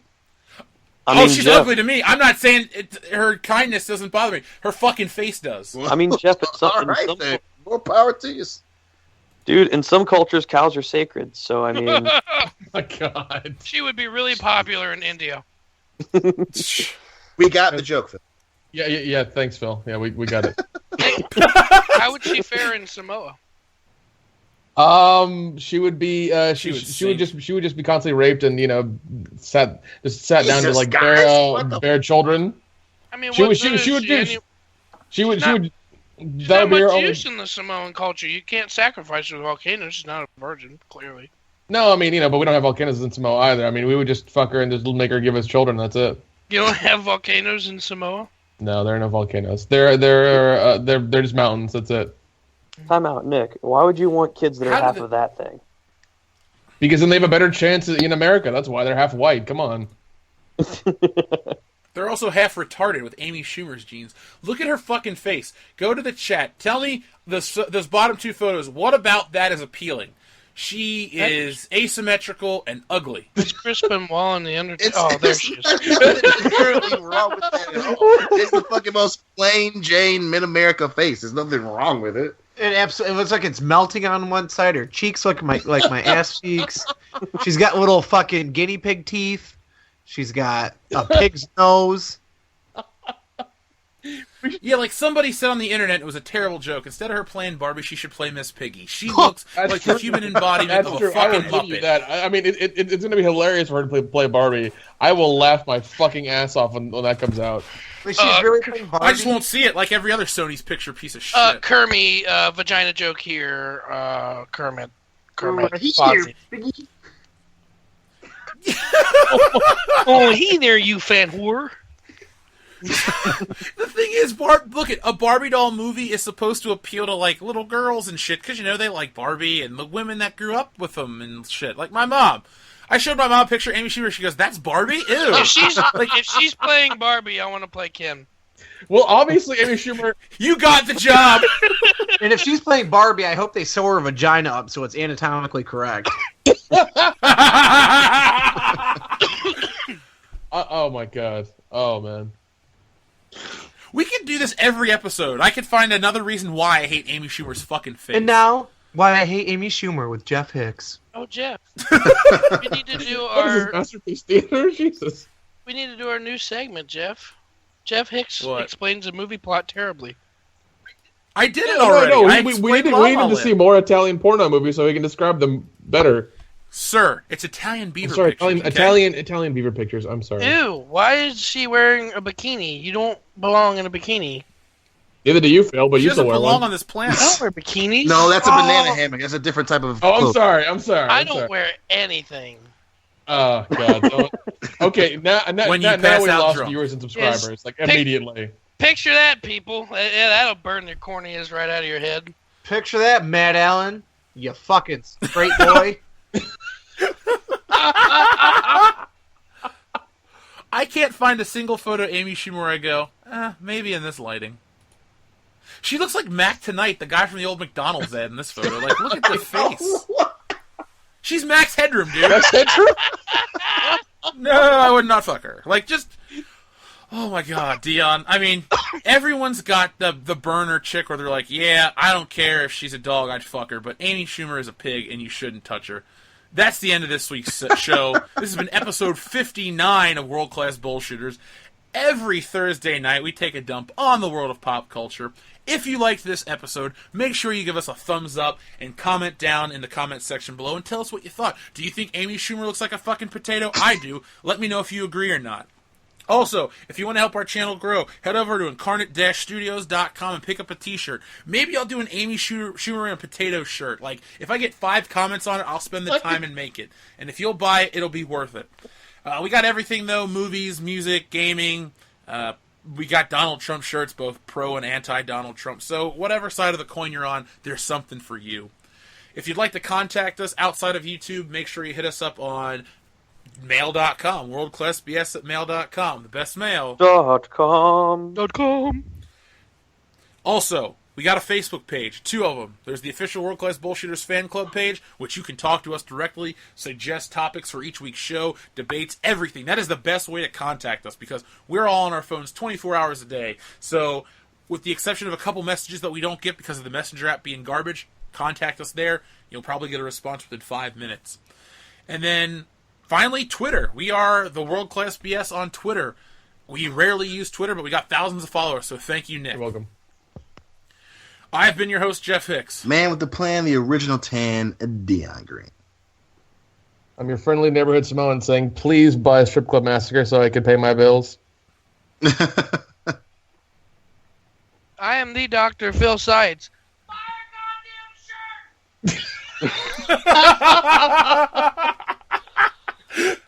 Oh, man, I'm the rowdy one, the coach of all sorts. Get the fuck off my field. Was that your life lesson? Yep. Oh, we need a life lesson, Howdy. Life lesson? All right. Don't buy shit you can't afford. Don't put yourself in debt. And by God, if the hooker has less than all her teeth, walk away. I am Christopher Winfield, and I might kill myself tonight. Don't know why you're laughing. That was serious. That means we're gonna get. We can hope. All right, that was the show.